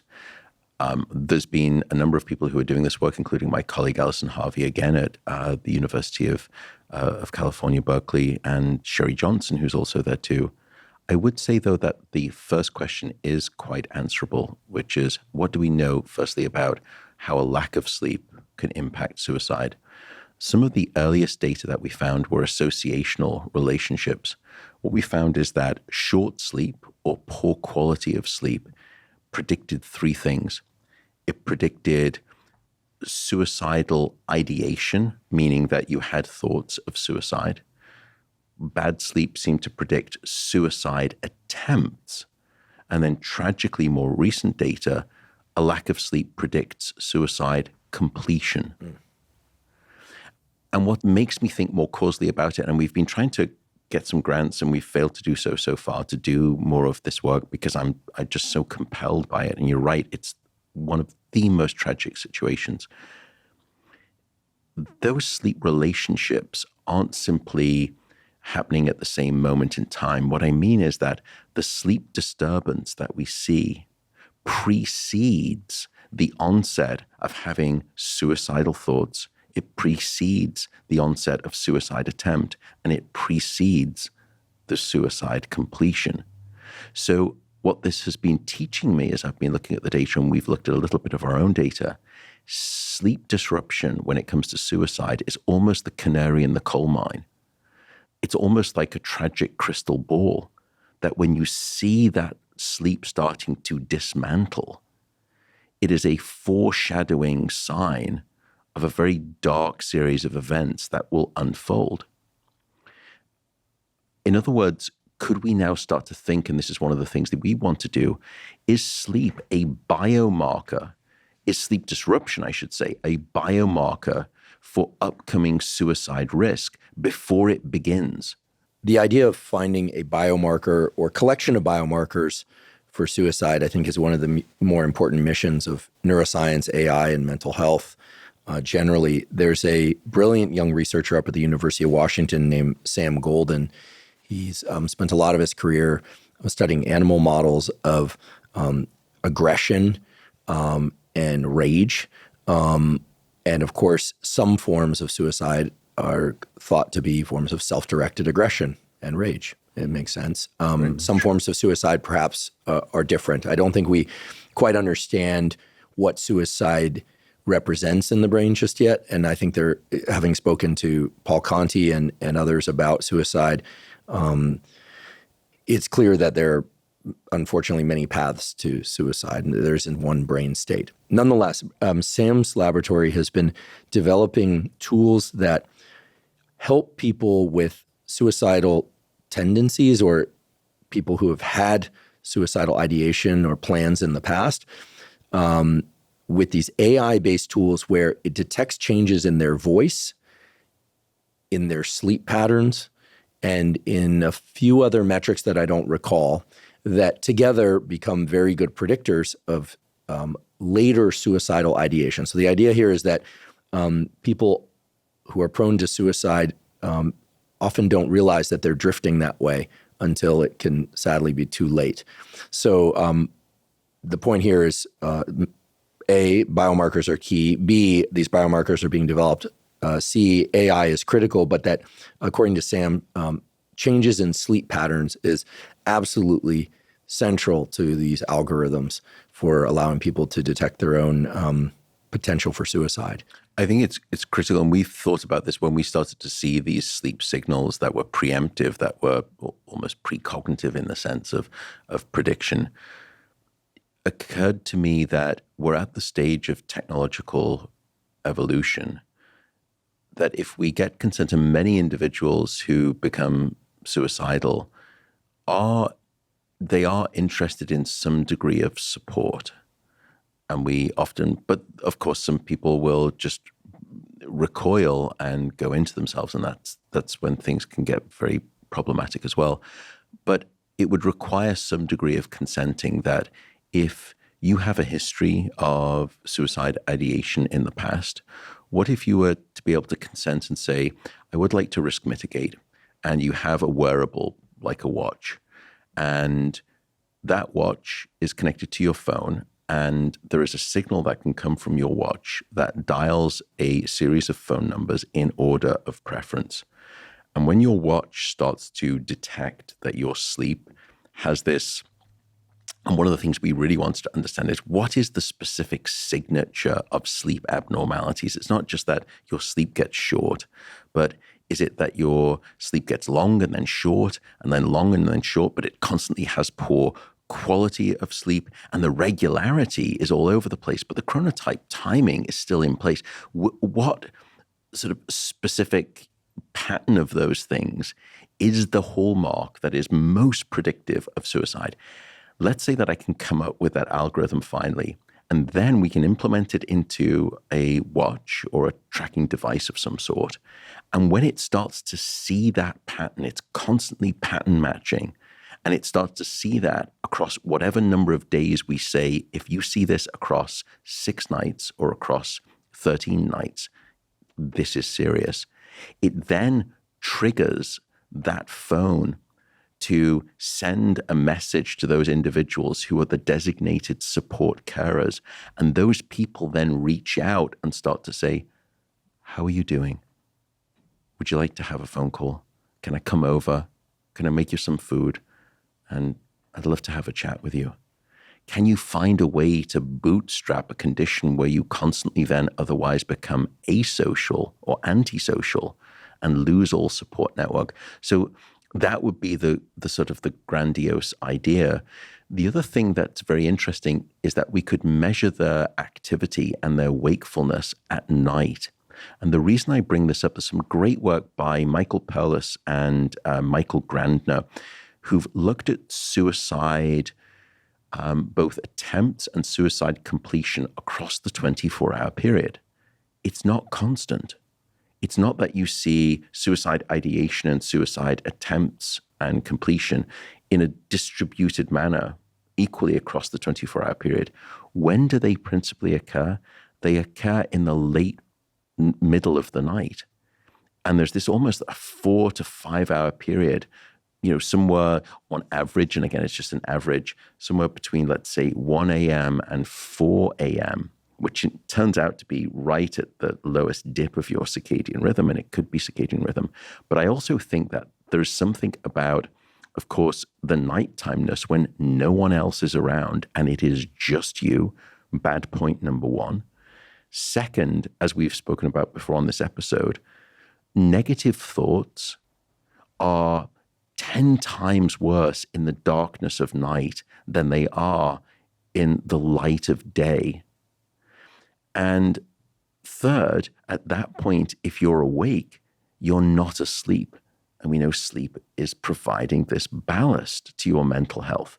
So on all three of those counts, you see this very strong spike in suicide ideation, suicide attempt, and also suicide completion in this bewitching hour in the middle of the night. There's a final piece in this suicide story, though, that is only just emerging. If you are not getting sufficient sleep, you are somewhere between 2 to 3 times more likely to go into that suicidal state, which is a very significant number. However, when people started to measure another factor of sleep, and particularly dream sleep, which was the dream content itself, it became even more predictive. And we've not really seen this very much in psychiatric conditions. But what they found was that instead of using your sleep disruption or your lack of sleep as a predictor of your suicide risk, we use nightmares as a predictor of your suicide risk. That predictive value, that risk, went from about 2 to 3 times more likely to somewhere between 5 to 8 times more likely. There is something special going on with bad dreams, and specifically nightmares, that is even more predictive than this physiological thing that we call sleep itself. And we'll probably come on to maybe some of the reasons why dreaming, and particularly nightmares in the next episode on dreaming, could explain exactly why that is. But it's a new finding. I don't think we can say much more about it now, but it is one of the most, I think, novel findings in this psychiatric sleep story, that now dreams have come above and beyond simply sleep itself as a predictor of mental illness, and specifically a form that will take your life tragically very quickly. When I think about depression, I immediately associate that with excessive amounts of sleep. After all, it's called depression. But what is the real link between major depression, which is, the classical, signs of, malaise, one of the hallmark features also being a lack of optimism about the future, or ability to sense into the future. It's not the only criteria. When Dr. Carl Deisseroff, the great neuroscientist that he is, was on this podcast, and of course he's also a practicing clinical psychiatrist, when we were talking about depression, he mentioned that another hallmark of major depression is people waking up at 2 or 3 a.m. and not being able to fall back asleep. This just seems like a recipe for disaster all around, that the very condition that you're trying to perhaps ameliorate with additional sleep is preventing you from sleeping. It's like I couldn't imagine. It's very cruel, isn't it? A whole lot of things more diabolical in terms of the sleep science. So what's the relationship between sleep and depression, and how should one untangle that like seemingly Gordian knot? It is, like the other conditions, bidirectional, that depression can disrupt sleep very much, and disrupted sleep can trigger depression. Depression is interesting, by the way. Some people have conceptualized it as being different to anxiety, based in some ways on memory, which is that when you think about anxiety, people consider anxiety a disorder of the future, that you are constantly worried about what's coming up in the future. I didn't do this today, so I need to do that tomorrow. And then I've got that other thing next week, or I'm fearful of going out to see them tomorrow. I'm fearful of taking that flight tomorrow. It seems to be so much about prospective future. Whereas other people have suggested depression is the opposite. It's about rumination of the past. I went through this event. I had this bereavement. I had this painful divorce. I just can't get over my past. Now, I don't necessarily know if that's entirely true, but it is interesting in the sense that both of those, abnormal prospection, worry of the future, and abnormal retrospection, sort of ruminating on the past seem to disrupt sleep. Before you continue, I just wanted to drill into that idea just a little bit, because I think it's a really interesting one, worth exploring. Again, I'm no psychiatrist, but I have heard and I've experienced I've had a depression. I think it's my understanding is that it's normal for people to experience a major depressive episode at some point in their lives. Could be situationally triggered or not, but that for others, unfortunately, they have repeating major depressive episodes. And hopefully some people go through life never having had a depressive episode. But as I recall, one of the more salient thought patterns was that I used to have something that somehow was lost and I couldn't quite figure out what it was. It was this recurring feeling of, right, like things were on track and then they got off track, but not being able to tack the progression from on track to off track to one particular event. It was this sort of sense that like I had something that then was lost. Now, fortunately for me, it eventually lifted and it didn't get dangerously bad. But I've had some close friends who've gone through individual or several major depressions, and I hear this, like this idea that they had it, or they think something was there that then they lost. So I think I agree with your assessment. It fits very well. If you think about the word that you just used, had is about, right. It's the past. Right. Right. It's past tense. Right. And then if we apply the criteria that is indeed part of the criteria for determining if somebody has major depression, which is a lack of optimistic outlook on the future, one can see how one could be very much stuck in the present and focused on the past and, just stuck in that spin cycle.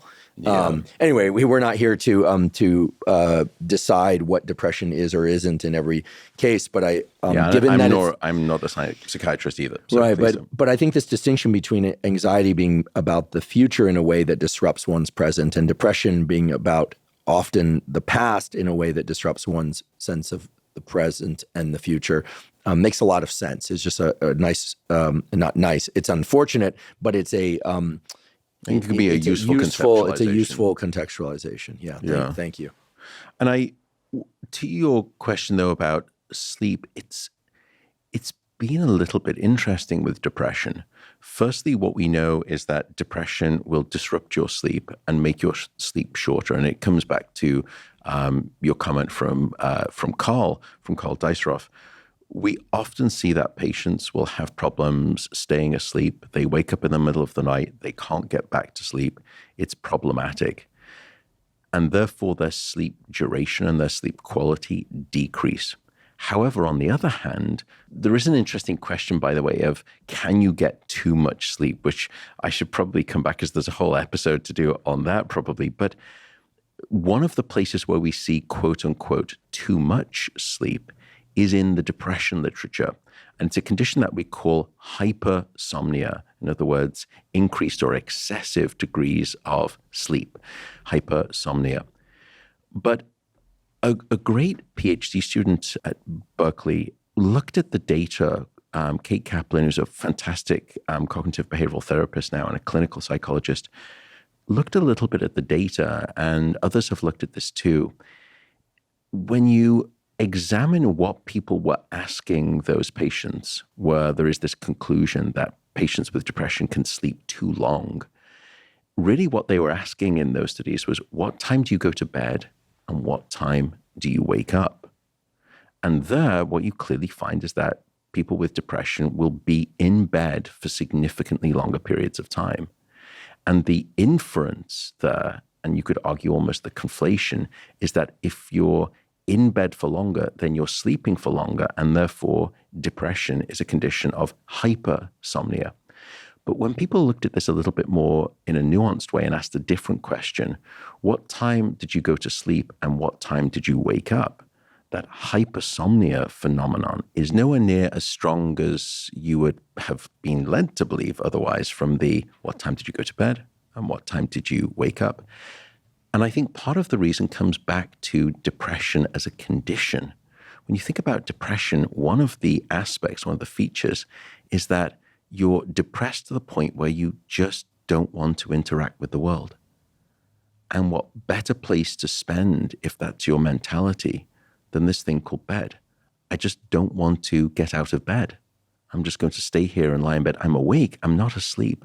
And so we don't quite know yet if depression is a condition that is associated with long sleep. We certainly know it's associated with short sleep and disrupted sleep, or that is masquerading as this thing called hypersomnia. But when you really look at the data, it's not quite so clear. That was the first peculiarity in depression, that there could be this paradox of, yes, long sleep, but also not enough sleep, too short sleep. One of the earliest findings in depression and sleep, and has been quite well replicated, is a change in REM sleep. But now it wasn't necessarily that individuals who had depression slept or had excessive amounts of REM sleep. They had a little bit more. What was interesting is that when that REM sleep emerged during the night was much earlier. And in the first episode, I was telling you that when your head hits the pillow, you go down to the light stages of non-REM, then into the deeper stages, and then maybe after about 50, 60, 70, 80 minutes, you'll pop up and you'll have your short REM sleep period. But that first REM sleep period in people with depression seemed to have been called up by the brain, abnormally or not, much earlier. So it's what we call REM sleep latency. From the moment that you fell asleep, what is the time, what is the latency of the first arrival of REM sleep? And that REM sleep latency was significantly shorter in those people with depression. REM sleep was arriving earlier. Now, it's hard because you can argue, and these are the most dangerous hypotheses, you can argue both sides of it. You can say, well, perhaps that's because, Matt, you also spoke to me that REM sleep may be important for some aspects of the emotional brain.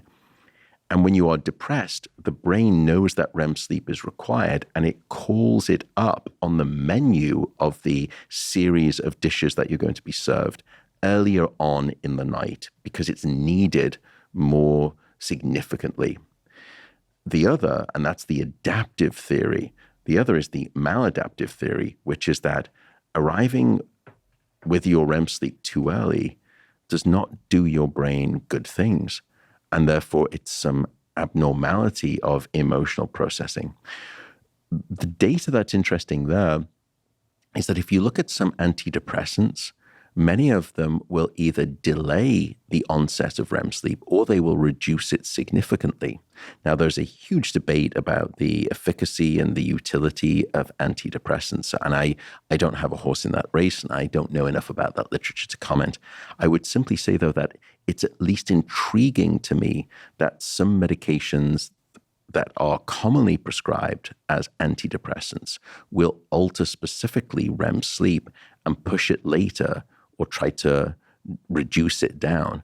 And that would fit with the maladaptive hypothesis that this arrival of REM sleep so early in depression and perhaps having a little too much REM sleep isn't optimal. And when you push back against that with pharmacology, i.e. antidepressants, you seem to get some degree of resolution or reduction in the depression symptomatology.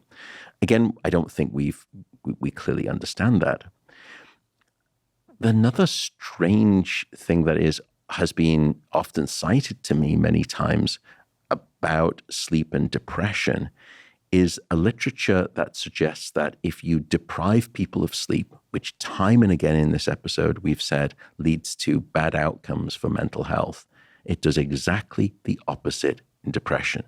That if you sleep deprive a depressed patient, you get a resolution of the depression. And that is the claim that's often made to me. Now, it is a very clear set of data in the literature, but there are two potential concerns with it. The first concern is that not all patients respond to sleep deprivation. In fact, if you look at the data, it's somewhere between 30 to 55% of patients will be responders to sleep deprivation.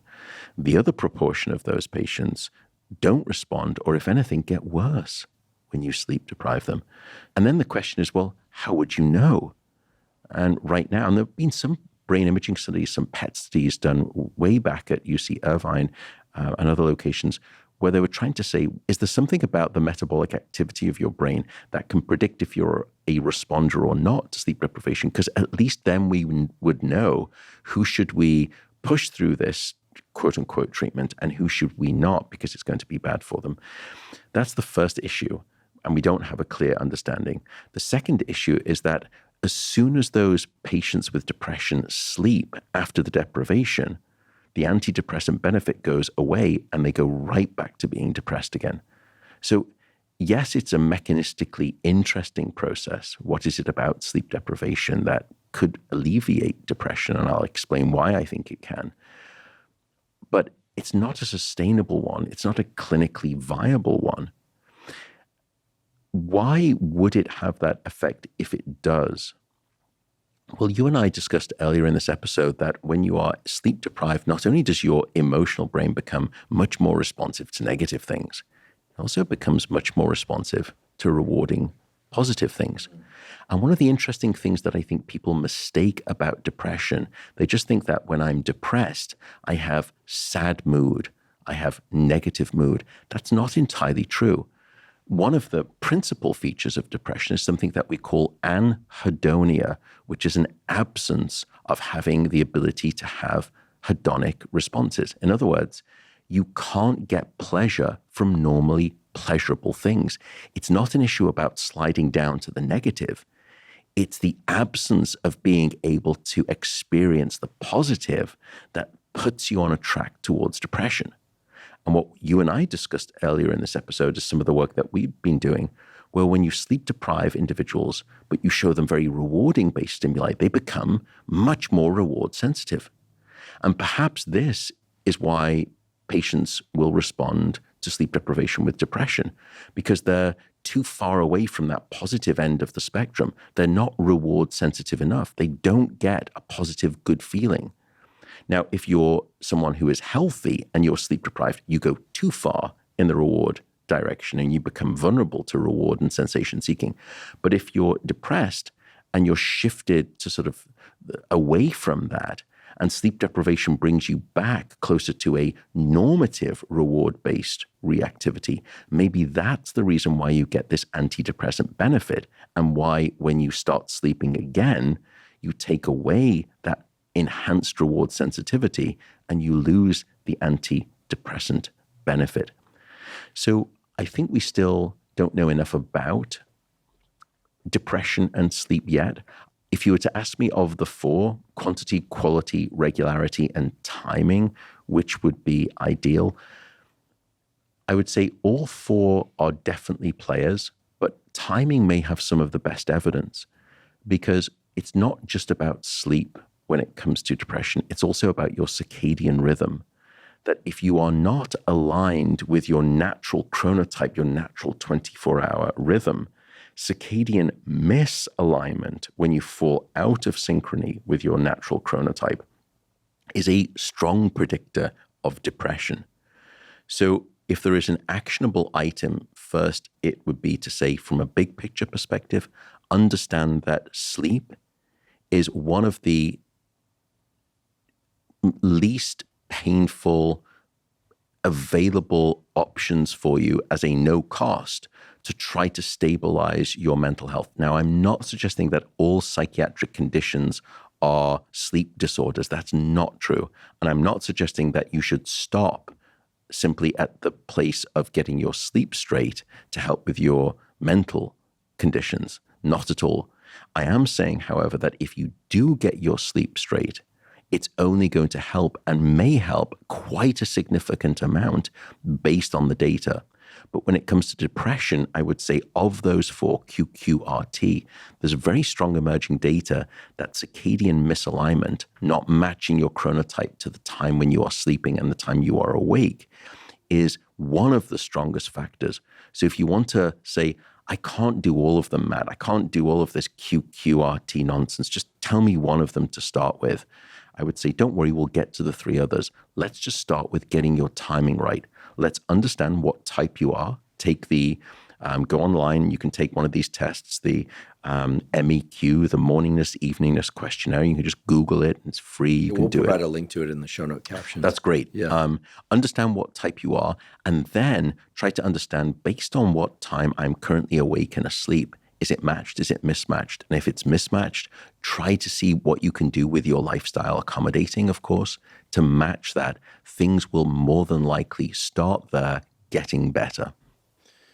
Along those lines, and if I may, I'd like to just mention a recent study that I think dovetails with what you just said beautifully and seems highly actionable to me. This was a study published in Nature Mental Health, which is a relatively new journal, but it involved exploring the light exposure and dark exposure patterns of, I believe it was more than 80,000 individuals. I'll have to go back and check that. But what was interesting is that when they looked at light exposure, in particular sunlight exposure, and they looked at darkness exposure across the 24-hour schedule, what they concluded was that there was a near linear relationship between the amount of light that one gets in the morning and throughout the day and reduction in mental health challenges in terms of depression, PTSD. There were a few others. Some of the effects were less robust for certain psychiatric conditions than they were for, say, depression. What was equally interesting is that darkness, the absence of light, turned out to be as important a variable as light during the day. Made simple, if people tended to be in dim or dark light at night, they experienced reductions in their suicidal, depressive, anxiety, and PTSD symptoms, independent of how much light they were getting during the day. Yeah. So what this says is get as much light as one can possibly and safely get in their eyes, by the way, in the morning and throughout the day, and then do one's very best to be in very dim or dark environments at night.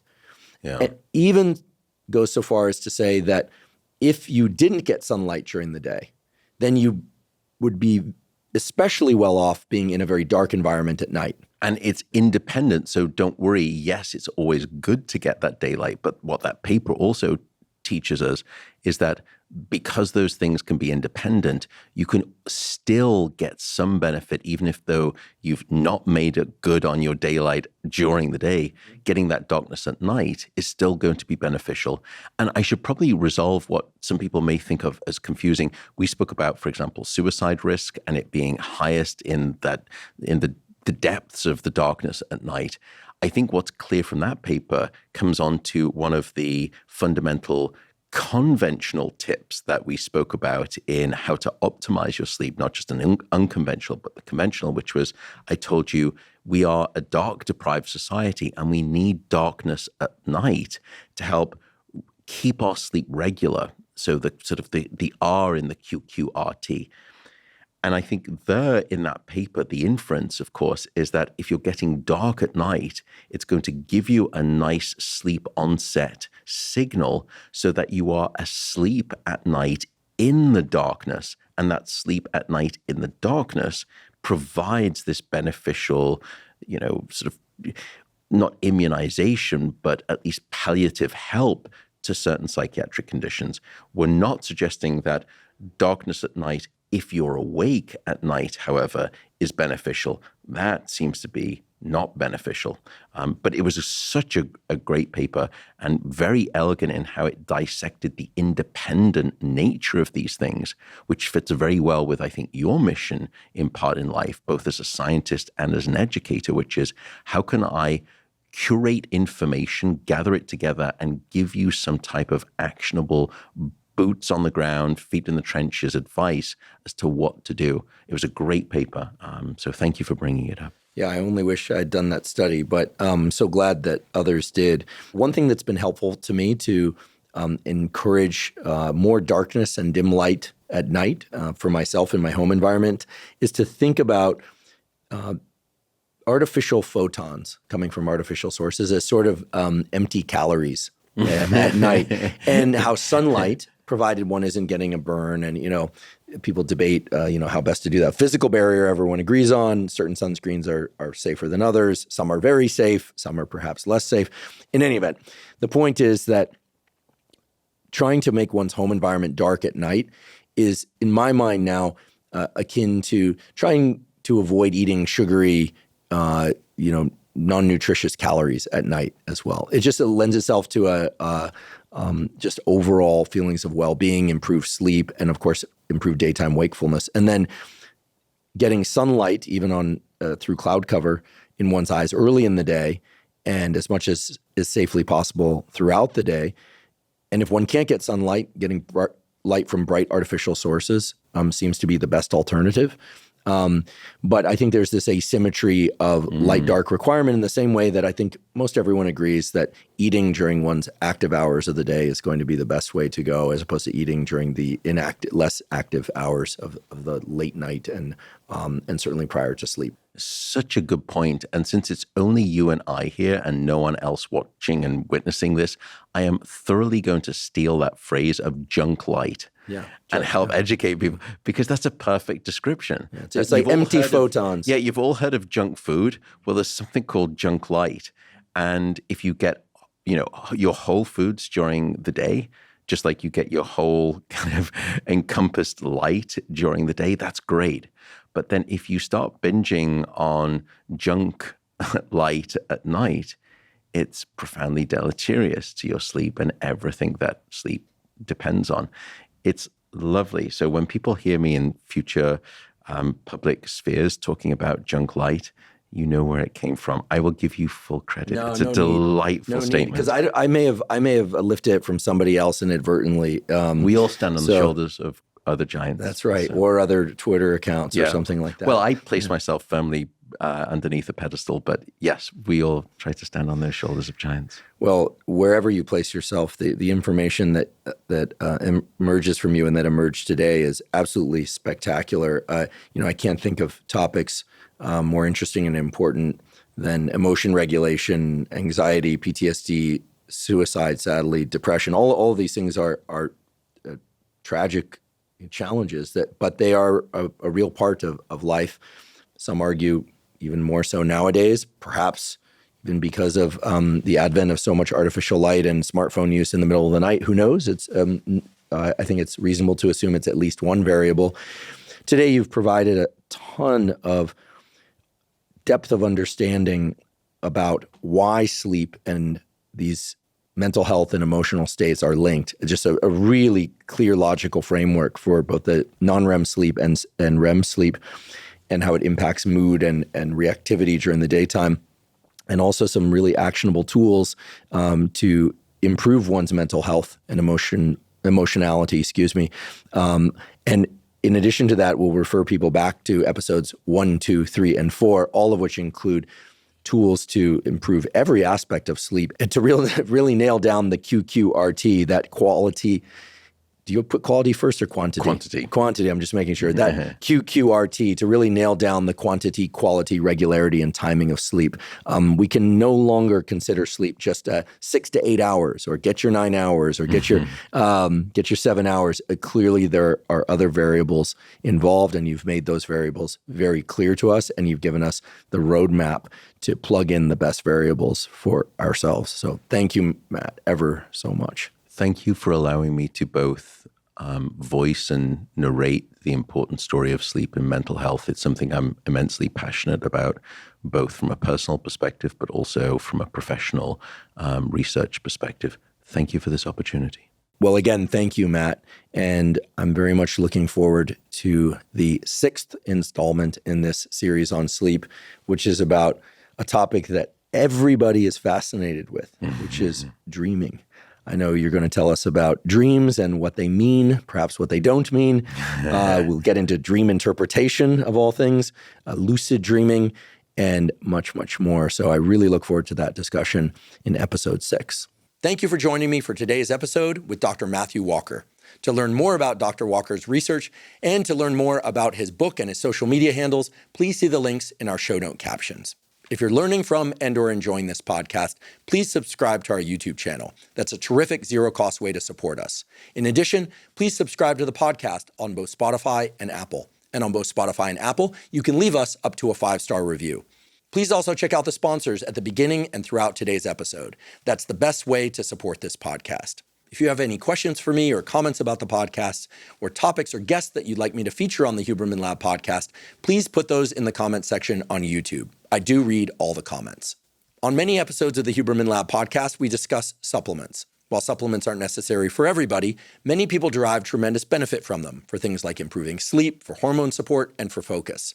To learn more about the supplements discussed on the Huberman Lab podcast, go to Live Momentous, spelled O-U-S. That's livemomentous.com/Huberman.